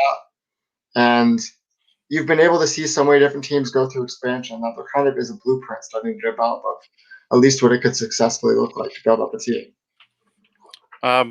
You know what the Seattle Kraken makes me think of? It makes me think of the Buffalo Sabres, because there's a team so close in Canada to the team in the U.S., with Toronto and Buffalo. And then over on the West Coast, you have Vancouver and Seattle. I think that a lot of Canadians will be going to games in Seattle. Hopefully, whenever this pandemic clears up, I can see a lot of Canadians going to Seattle games, and also maybe even Seattle fans going up to Vancouver for some games. Yeah. I think it's a really good fit, right? Being on that West Coast where Seattle is, it's an expansion market that I feel like is an appropriate fit for a team. It's not one where everyone's scratching their heads, and I think the consensus on it is that most people agree that it was a good choice. Like, think of the Seattle Mariners games whenever the Toronto Blue Jays play there. It's just invaded with Blue Jays fans. It'll probably happen again if the Leafs, there's always going to be Leaf fans there and whatnot. Oh, AC update.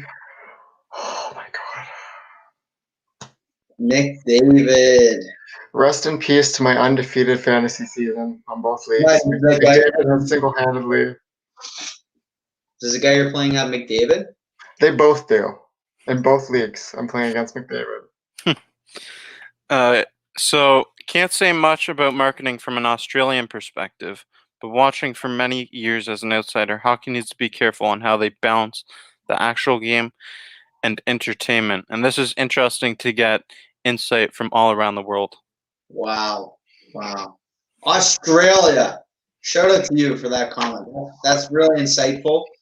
And that's a good point about balancing the actual game and enjoying the beauty of just the game of hockey and how it's played and the overall competition spirit of it and the entertainment. And I think that going back to what there were some comments before about Vegas, they've done a really good job of balancing that. I think. I mean, yeah, Vegas is all about the show and about the hotels, the casinos, and all that, and the girls and whatnot. But I think they've done a great job of just kind of like having all these things going on and different things. I think what you're saying. Let's say one more thing here is that as a new team, like you said, and I think this is a really great point you made, Ribble, is that you have more of an opportunity to innovate and be different than if you're a team that's been around for 60 years, 30 years, 40 years. Yeah, and this is going to go completely out of left field here, but I was actually just watching a thing the other day on how a lot of people are leaving California at the moment. And I'm not going to get into all the political implications because that's not what we touch on in the show. But guess where one of the number one states that everyone's starting to move to is? And that's Texas. Nevada. Nevada and Texas. Yeah. So Nevada is literally in such a good growth stage that it was the perfect time. The NHL picked like the absolute perfect time to put a team in Vegas. And that's part of the reason I think it's been so successful. Well, I remember when Clarkey and I called Clarkey up one day and I said, "Hey, let's go to a Vegas Golden Knights Toronto Maple Leafs game." And this was like the day before.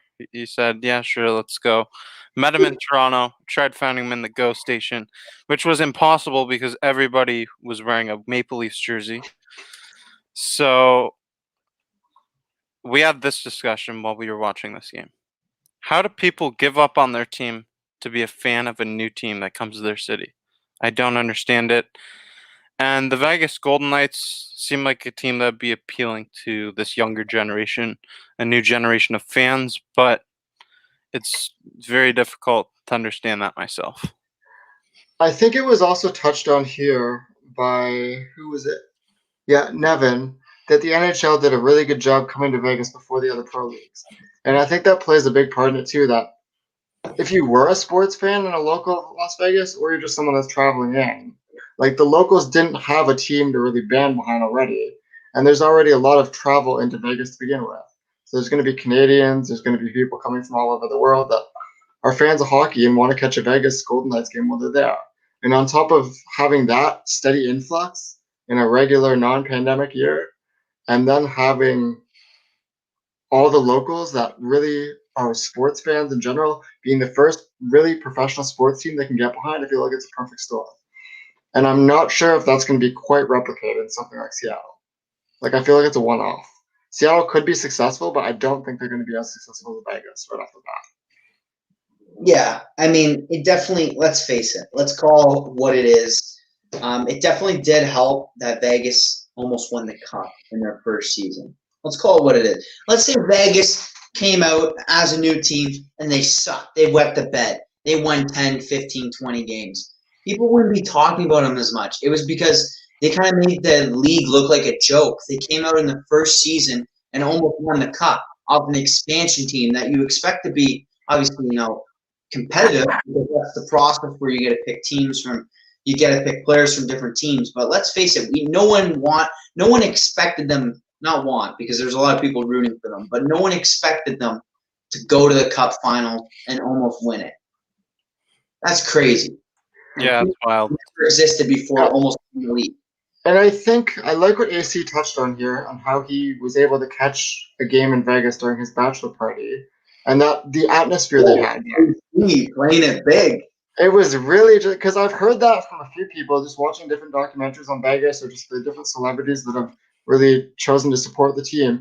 Is that the atmosphere they do have in Vegas is one of those most insane. Like, think of a Winnipeg, think of like a smaller market like that, with just an Toronto. absolute.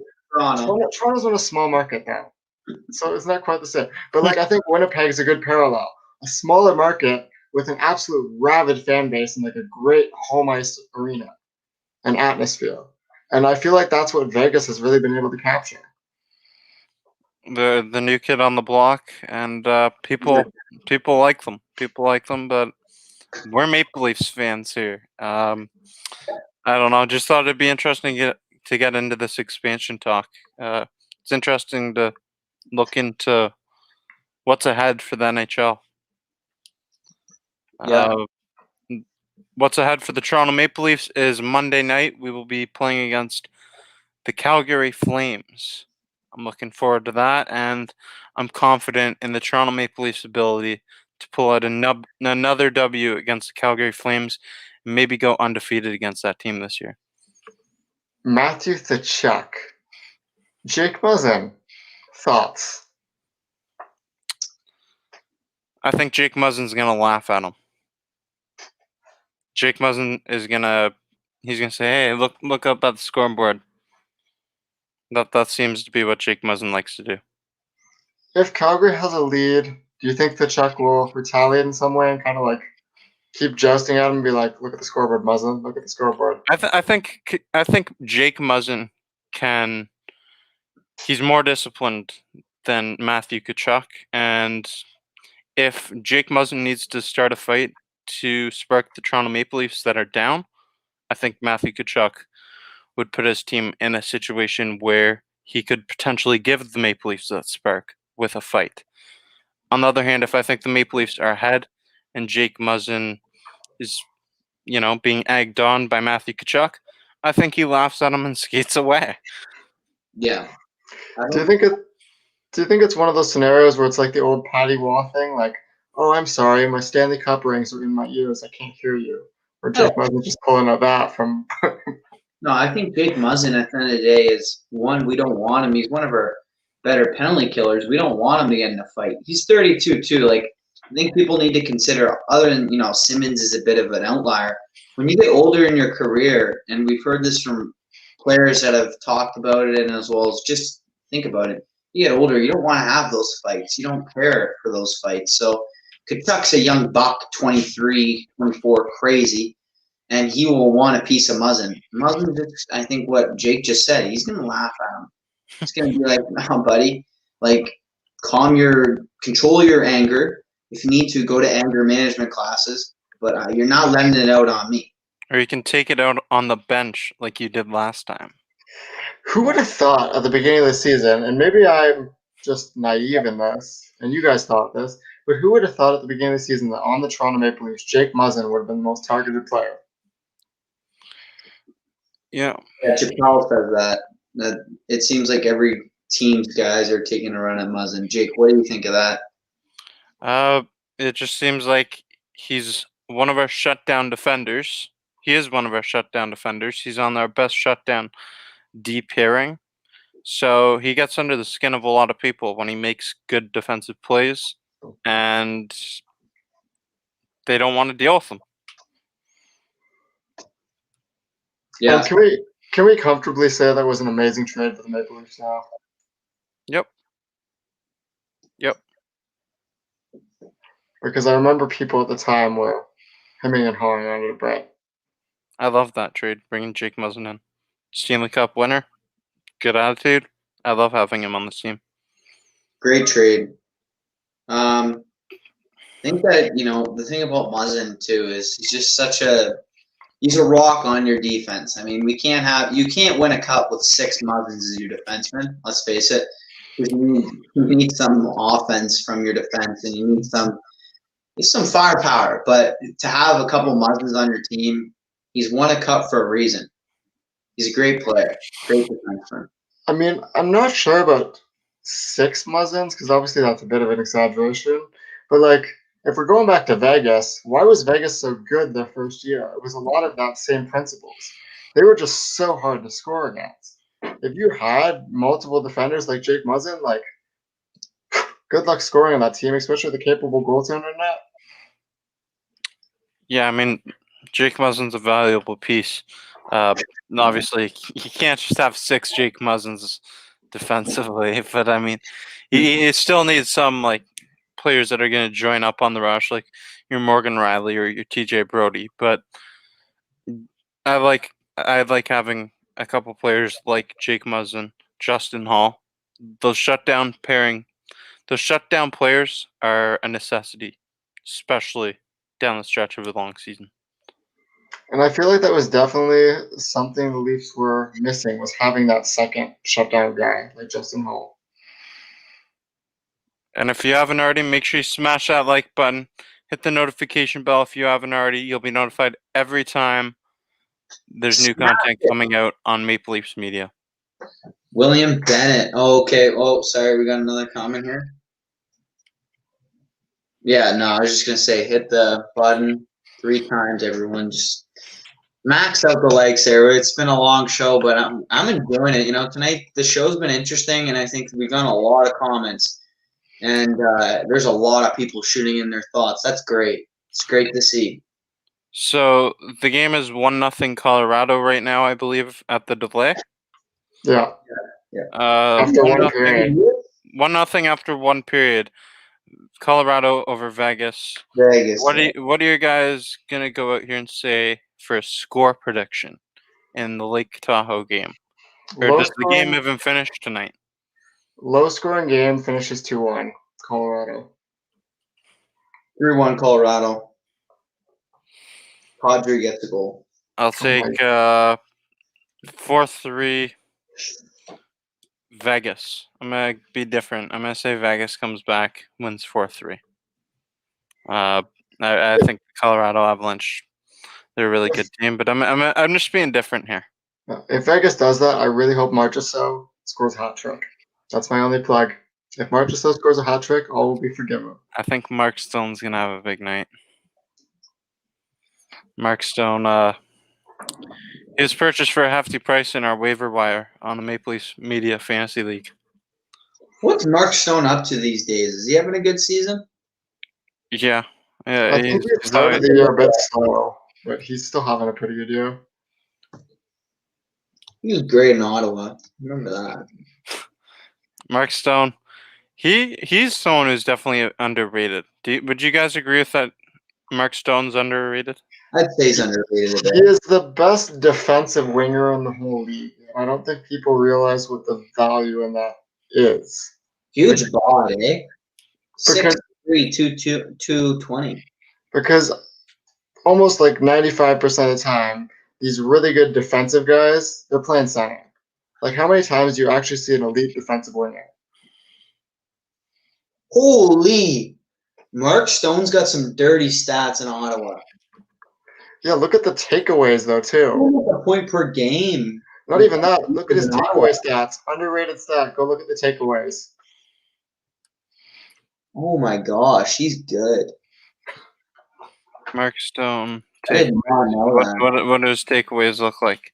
Oh, it's insane. He's like top in the league. If he's not top in the league anymore, he's like top 3 for like 5 years in a row or 6 years in a row. 2 seasons, 17. Highest in the last 3 seasons. For takeaways? As a winger. Yeah. Yeah, 2 seasons, 17 to 18, 18 to 19. He played 58 and 59 games. In both those seasons, he had 62 and 62 points. So he was over a point per game, too. He's an efficient player. He's good. I mean, he's only 28, too. I did not know that. That's definitely a great point. It was a very good stealth trade for Vegas to go get him. I think there's a couple more comments I want to get to before we head off here tonight. We've been on here an hour and a half now.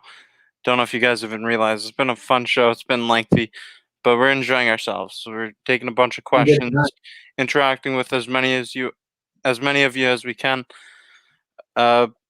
Continuing with this topic, Nevin wants to know, why is it that he finds most of the two-way players go under the radar? Think of a guy like Patrice Bergeron. I know that he's obviously a household name in the NHL now, but he's a guy who doesn't get enough recognition. A lot of the two-way players don't get enough recognition for what they do. And I think an even better one, that's obviously his name hasn't popped up because he's having health issues at the moment, and we wish him well in the fight that he's dealing with. Yep. But it's Jonathan Taves. I don't care what you want to say his points, there was a stretch there he's a top 5 player in the NHL. Agreed. You go watch him play for Team Canada, he is top 3 on a stacked Team Canada roster. Just all the little things he brings to the game that if you were in the building watching in person, you would notice. But watching from afar on TV, removed from the game, you just don't pick up on it the same. And I feel like that's a big thing with two-way players. I feel if Chicago had him this year, they'd probably be a playoff team. Aren't they doing like extremely well right now? I don't think they're gonna make the playoffs. Right Yeah. now, they're 9-6-4. They're not doing extremely well. They're 9-6-4. They have 10 losses. Not extremely well. Yeah, they're not doing that great. But I mean, you guys both have some great points. And I think another one we could throw in the mix here, it's hard to follow up on Taves because I do think you nailed it in the head. He was definitely a top 5 player in his prime when he was on those teams winning the cups. But Tavares, another player that and I think you can see it more with some of these centers that really make great defensive plays, back check all the time, and they really are able to really win all those battles with their stick down low on the boards and everything. So I think that Tavares is another guy you can throw in the mix there. But You know what? Evan, great Hold point. Another one, and this one might be the most underrated. Anze Kopitar. Oh yeah. I feel like it's partially due to the market he plays in. That's half the allure of playing in LA is that you just fly under the radar. Like if you play for the LA Kings in a normal year without health concerns, you can go out around the town and it's not like you're going to get swamped by people. The same way as if like a Sidney Crosby goes out in Pittsburgh or a Maple Leaf star goes out in Toronto. Like even a fourth liner goes out in the Toronto Maple Leafs and you're going to get swamped by these fans. But in a market like LA, you can kind of go and live your daily life. Like they're so used to seeing people of different stars and different professions that you don't bat an eye. And I feel like if he played in a bigger market, people would be having a debate if Anze Kopitar was one of the like top 5 to 10 players of like the 2010s.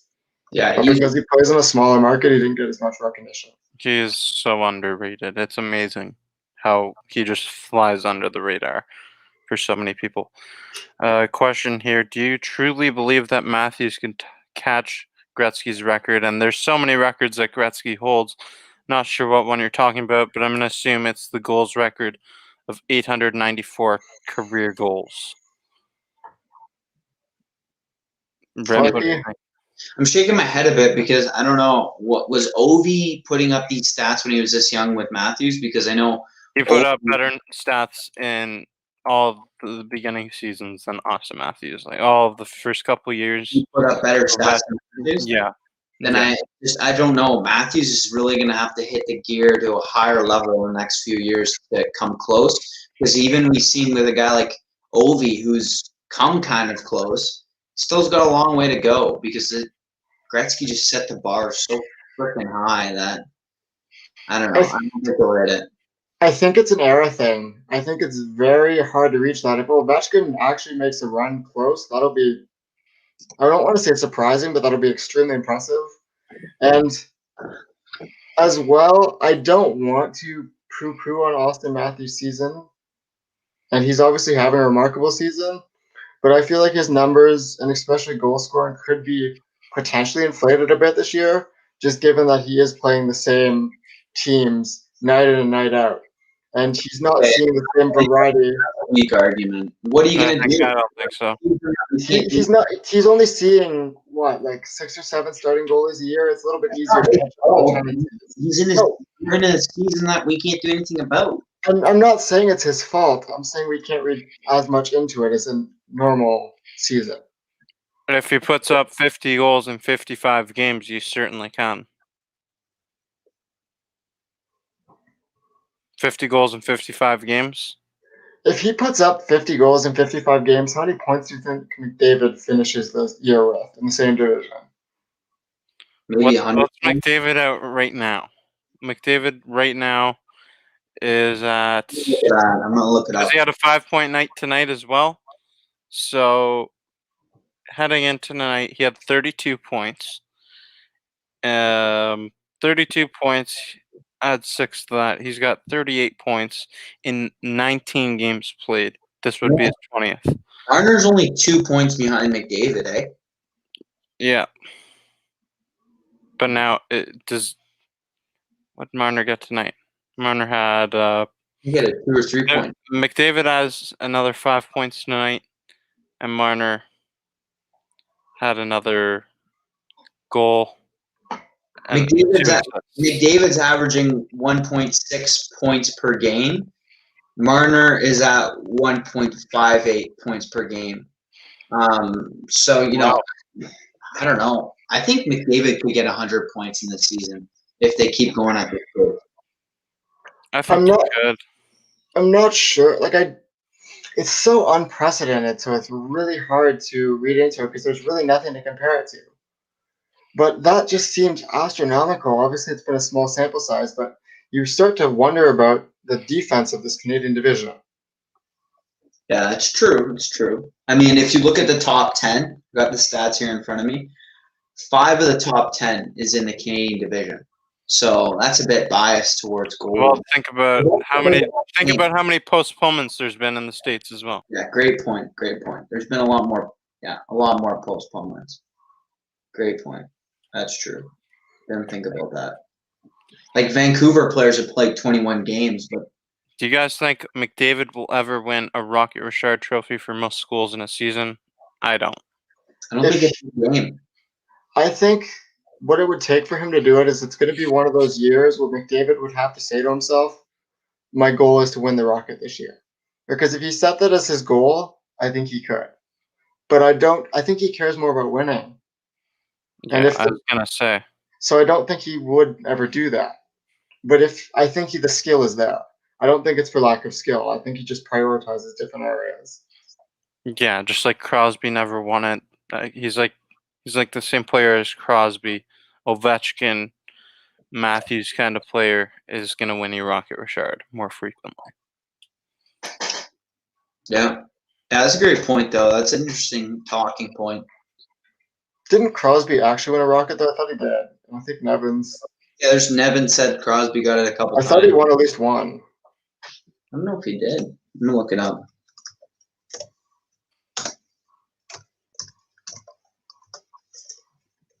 Sad about Crosby, but that he's getting older. It's sad to see. He's not going to ever get traded from Pittsburgh. Crosby did win it in 2017. 44 goals. But more often than not, he's not the guy that's winning the Rocket Richard. It's going to be your Ovechkin type of player. ASC says, at the current moment, would you take Crosby or Matthews on your team? And if this is a team that... No, you know what? My answer is Austin Matthews because I'm building a team for more long-term success here. I'm saying if it's win now, I don't know. That's a tough point. If AC said Crosby or Tavares or someone else on the Leafs, I'd probably say Crosby. But Matthews is tough to say because the one part of me wants to say Crosby just because he knows how to win. He's won so many cups. He's so experienced, and let's face it, he's, to a lot of us, childhood heroes. And I'd love to see him put on the Maple Leafs jersey. But I'm going to say no, too, just because I think long-term just wouldn't make sense. Yeah, it sucks because it's not a fair comparison because there are different points in their career. I think if you're asking, but then if you ask it the other way, where Sidney Crosby at the same age as Austin Matthews, who do you take? I think that's an obvious answer too. Yeah. So I don't think there's any way you can make that an actual balanced question where you're going to get a variety of answers. Yeah, okay, if it was if you had a team for 1 year, if this was create a season mode in NHL or whatever, who are you taking? Crosby or Matthews for this one season to win a cup. Yeah, but This is is your it- first pick. First pick. Is it Crosby at this age now, or is it Crosby at Crosby at his age right younger now. Or Austin That's, Matthews. that's still hard. It's really hard to say. I think it still has to be Matthews, I think. Like he's just. I think it's too far an age gap. I don't know. Like, it's just the one thing that I'd trade off, because we can all admit this, is that we don't even have anyone on the Leafs that's a multi-cup winner. And that's the one thing about Crosby, that he's got so many Jake intangible. Muzzin. Jake Muzzin. We've been talking about it all night. Yeah, I know, but I mean, like, let's face it, Jake Muzzin was not the star of the team. I should correct myself. I'm talking the star of the team that's won multiple cups, someone that's been on the face of a franchise and been a successful franchise. We don't have that. Correct me if I'm wrong there, Rip. But How many teams do that? There's like what, Patrick Kane, Well, Sidney that's what Crosby. Thank you. Do you want to write out my point? That's my point. These intangibles that he brings to the table are so valuable because there's not a lot of people that have it. And he's got that gold goal. I don't know. I'd probably take Crosby in one season only, probably Crosby. I think part of what we're missing too in that durability. But if he's on the Leafs in this type of season, Okay, what were you saying about durability? Go on. I think Austin Expand on Matthews your is point. less likely to get hurt than Sidney Crosby is. Okay. So I feel like that, if all things equal, and I think you're getting to the point where it might be equal in one season at the current ages. If it's just one season, then I feel like durability is the deciding factor now. And I trust Austin Matthews' ability to stay healthy longer than I trust Sidney Crosby's. Yeah. I mean, I gotta say, I'd for this season take Austin Matthews right now. John Howard says Clarkey is a sniper. Clarkey, were you a sniper back in your days playing hockey? yeah, I would just post up. And there was another comment there. It described my game. Couldn't skate much. William Bennett says, Japal, 90% of OV's shots come from the same spot. Goalies can't read them. I just sit in the same spot and I just let them snipes come down on the goalie. I would sit on the side of the dot there and just rifle them down. I was we're on the pond today with the guys here. I just shot 90 miles per hour. So that's speed behind my shot. But if we're talking Crosby, Matthews, or Clarkey, that's a different story. No, I'm just kidding. So we've officially changed Clarkey's name to Clarkey Exaggeration Snipes. I would be a water boy on the Leafs. I'd do a great job. I'd fill up all their cups, make sure that you know what I'd like to do, like clean their iPad screens or something. You know how they use those iPads now, like something to do with the technology. Lysol? Use some Lysol wipes on that. Clarkey, I feel like maybe before you went to university that would have been a little bit more appropriate. Maybe not quite now. Be around the Leafs. Smash the like button, hit the notification bell. There's a lot of watch time tonight, but I'm still enjoying this for some reason. I'm not tired. Like this is keeping me going here. We've been on here for almost 2 hours. We've just been having good discussions going on about hockey. This started with the Maple Leafs versus Montreal Canadiens post-game show, but that game seems like forever ago now. Forget about that. We got the win. Let's focus on the next game. Okay, I'll ask one last question about that, and then I think we can wrap this show up. Montreal's. Okay, we all know how I feel about the reverse retro jerseys for the Toronto Maple Leafs. What did you guys think about the Montreal Canadiens reverse retro look tonight? Clarkey, you go first, bud. I didn't mind them. Honestly, I didn't mind them. I mean, again, I still like the classic jerseys more, but I didn't mind. I kind of like them, actually. I like them. Does it not look very weird to see Montreal wearing blue against the Leafs, though? Yeah. I like them. I think they're nice jerseys. It just looks so strange seeing Montreal wearing blue against the Leafs. I mean, I despise the team, but I gotta say, I like the jerseys. It's a really good look. I think they hit on those jerseys when a lot of teams, like the Toronto Maple Leafs and the Edmonton Oilers, missed the mark by a mile. Buffalo Sabres had some really good ones, and the Montreal Canadiens ones were pretty nice. Price looked good. His red pads, they looked good. I think he looked really good tonight. Love You his like flow. your red pads? Yeah, I like his red pads. I like his mask too. I think they were talking about some guy at Edmonton designed it. It looks cool. I mean, I like looking at goalie masks. That's one thing that you always see goalies have cool masks. I forgot what Anderson's is, but it's cool seeing different masks. Yeah, The pads it's nice. remind me of the pads remind me of Marc-Andre Fleury's old gold ones. I think goalies get the opportunity to be the most creative in the NHL, which I really like because they have more freedom with their helmets and pads. They can do some cool things with it. Like, you're not going to see Austin Matthews come out and wear gold skates. It's just not going to happen. It allows you to be like, just show your personality. Like goalies, they show their personality with the pads they're wearing, the masks they're wearing, more so than any other position, just like you said, Rib. Well, yeah, and I think goalies are often described as some of the craziest people in general in sports because they are throwing their bodies in front of 100-mile-an-hour pucks to save them and stop them. So, shots. Yeah, you got to let them show off some of that creativity too and express themselves.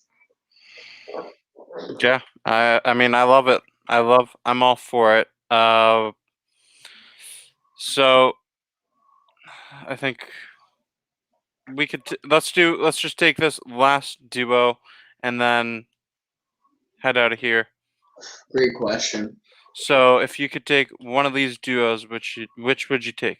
Crosby and Gino, and let's make this more interesting. Let's say all in their prime years. Yeah, we have to do it in the prime. Okay. Crosby and Gino, McDavid and Draisaitl, or Kane and Taves. I've got mine right now. You're gonna go with. It's probably gonna be different, but I think I couldn't guess it. You're taking Kane and Taves, right? Yep. I think the success they had, that was obviously a really good team. Obviously, you could start to include like Batang versus Keith or other stuff like that, but if we're just going straight duos, McDavid and Leon haven't proven anything. And Crosby and Gino's a toss-up, but I just like the way Taves and Kane played together more. And I think the Western Conference was tougher in a lot of the years than the East that the Pittsburgh Penguins had to get out of. And I just think if I have to pick two and I'm betting my job as a GM on it, I would be more comfortable on Kane and Taves. I'm taking Sid and Gino, 100%. Clark? I'm taking McDavid and Leon. Why not? I think that at the end of the day, you gotta take the young guns, and obviously we're talking prime here, right? I don't think either one of those have hit their prime yet. That's a couple years away at least. So we'll see if they can start to bring stuff to fruition, get some wins. But I think that's a really great question. You can't go wrong with either of those pairs. Either one of those pairs, I should say. That's some great names. I feel like we could definitely use more of those questions going forward. Obviously, if we're talking about the Leafs in the post game, we're not always going to be able to get to them, but just having those abilities to branch out into other hockey teams a bit too, it could be interesting. So, if you have anything that comes to your mind, definitely keep in your memory for the next shows and just put it in the comment section. If we like what we see, we'll definitely get to it.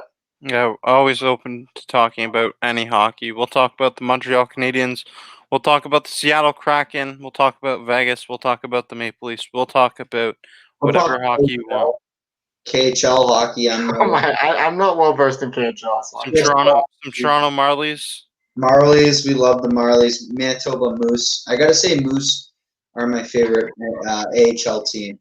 Manitoba Moose. How can you have a favorite AHL team that's not the Toronto Marlies? I like their logos. I think it's great. Manitoba Moose, like that's just a great animal, great Canadian animal, great team.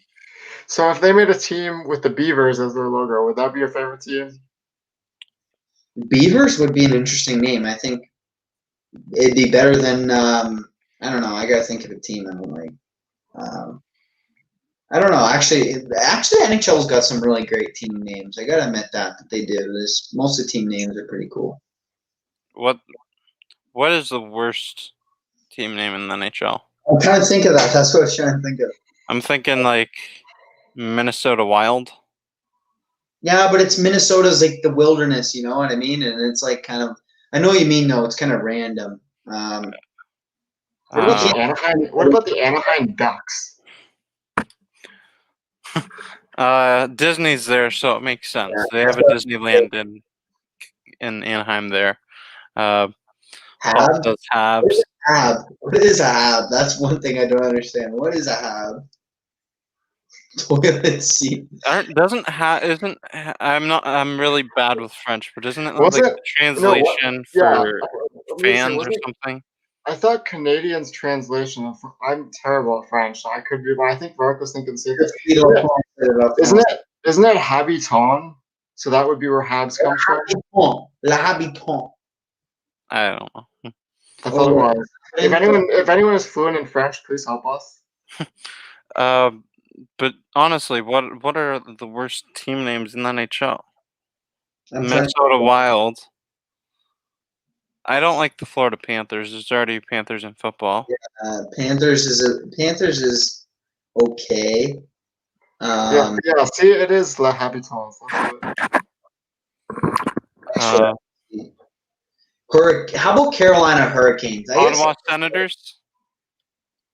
No, I like the Senators because the Senator is like a senator in Ottawa. You know, like it's like a politician. Yeah, it makes sense, but that's kind of cool.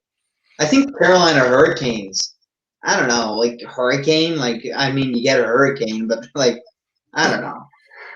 If we're going into why teams' names are what they are, why is Winnipeg the Jets?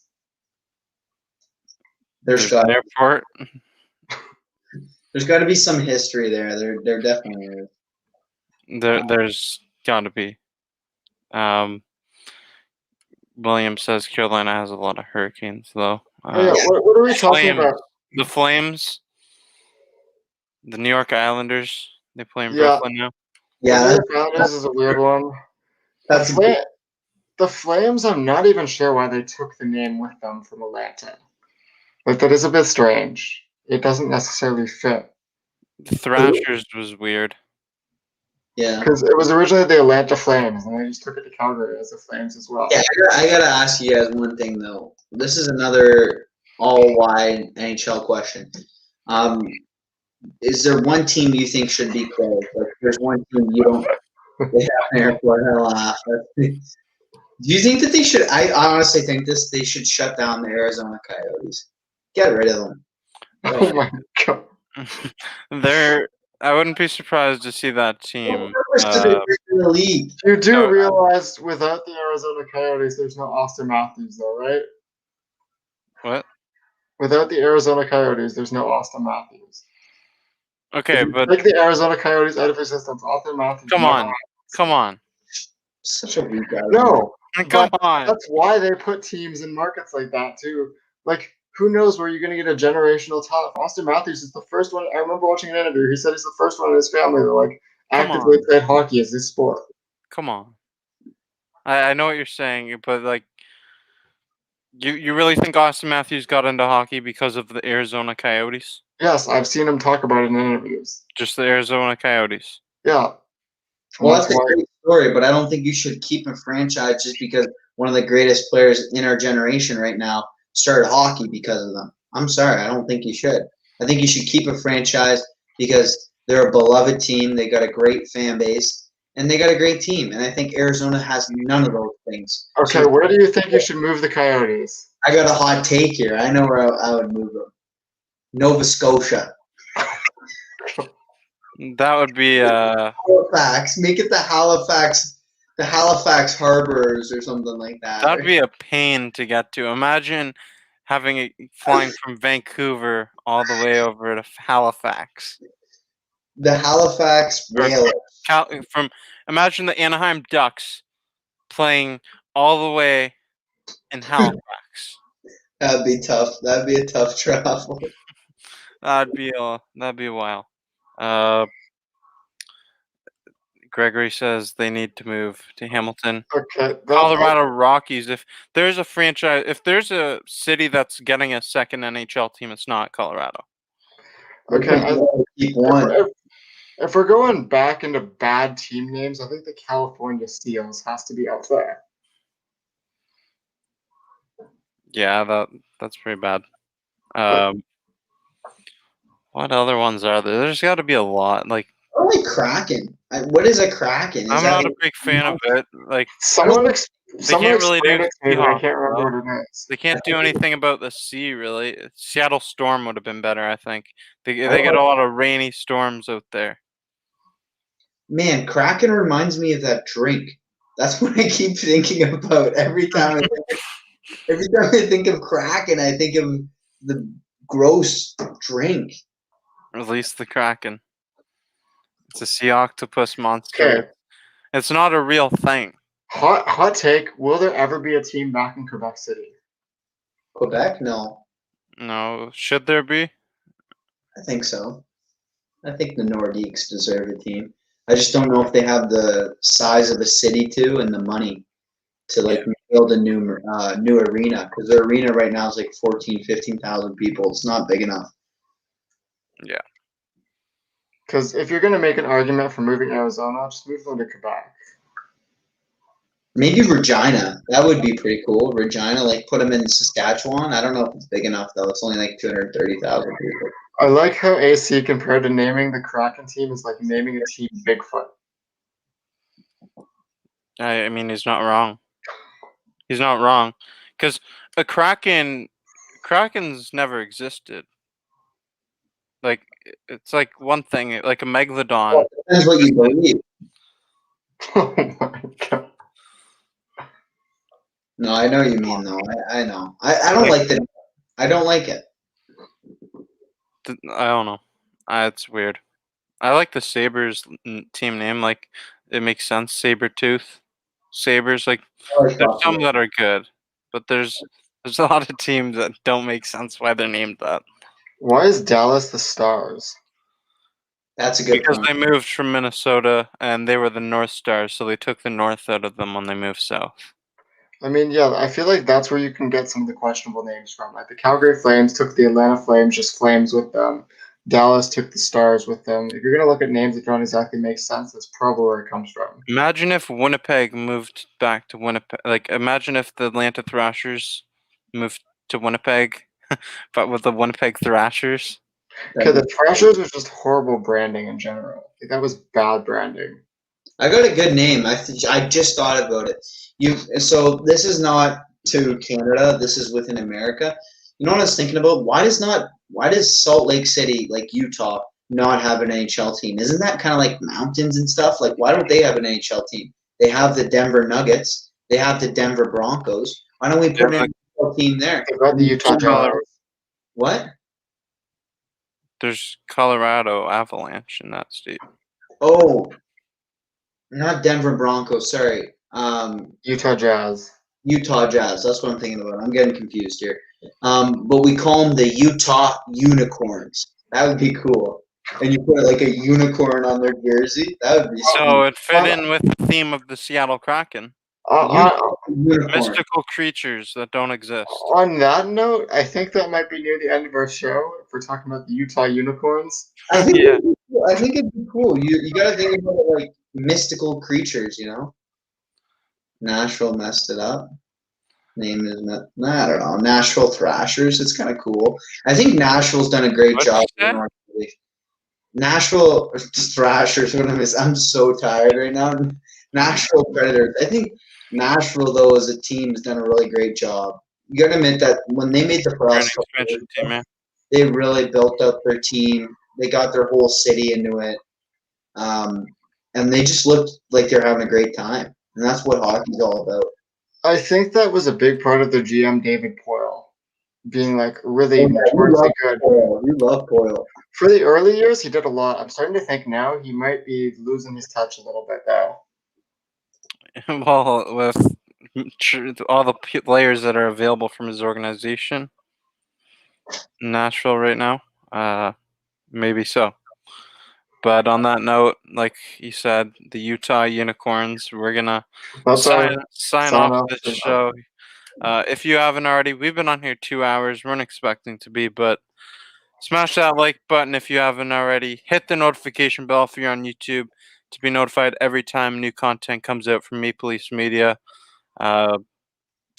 Also, check out Maple Leafs Media on Facebook, Instagram, Twitter, and TikTok as well in the near future. So that's all for this post-game show. Rib, Clarky, you guys want to give your closing words? Yeah, thanks, guys. We've been on here, 2 hours now? And we still have viewers that have watched all the way through. AC, Jason Brooks, William Bennett, I see you guys out here with your support all night long. We absolutely love it. And for all the viewers that could only tune in for part of the show and either are catching on now and weren't here for the whole night or caught on early and didn't see the rest of it, thank you for all your support too. It really makes a difference. I know I sound like a broken record at this point, but without you guys, we would have no channel and we would have no fan base to have these conversations with, and it really makes a big difference. Thanks, guys. I'm glad you show up and make your support every night. You keep coming back for Jake and then for Clarky and myself as special guests every so often, and makes a big difference. And I'm sure Jake and Clarky will also attest to this. And stay safe. For anyone that hasn't hit the like button, make sure you do that before you go to bed. And thanks for everything. Yeah, I don't have much to add on to that. That was great. I'd just say three things. First is that thank you to everyone commenting tonight. It's been some great comments. And, you know, even if we don't show your comment, I read every single comment and I laugh to myself if I like it, or if I don't like it, I'll still read it. I love your comments. So keep shooting your comments, tuning in. Really appreciate the support. And thanks, Jake, for having us on. It's been a great show tonight, and it's fun. It's all about having fun. And the last, stay safe. Crazy world out there. I don't know when things are going to go back to normal, but just stay safe, and everyone stay safe and stay healthy, and hopefully we can watch some good hockey going forward in the next couple of months. Yeah, for sure. It was a great show tonight. Great having you guys on here for the past 2 hours. Thank you for doing this, and as you guys both said, thank you to all the viewers in here. This really isn't possible without you and all of your engagement. You guys bring great questions every show. We appreciate them. Thank you for the comments and the support consistently. I appreciate it a lot, and looking forward to more great content coming out from Maple Leafs Media in the near future. Make sure you stay safe, everyone. Go Leafs, go.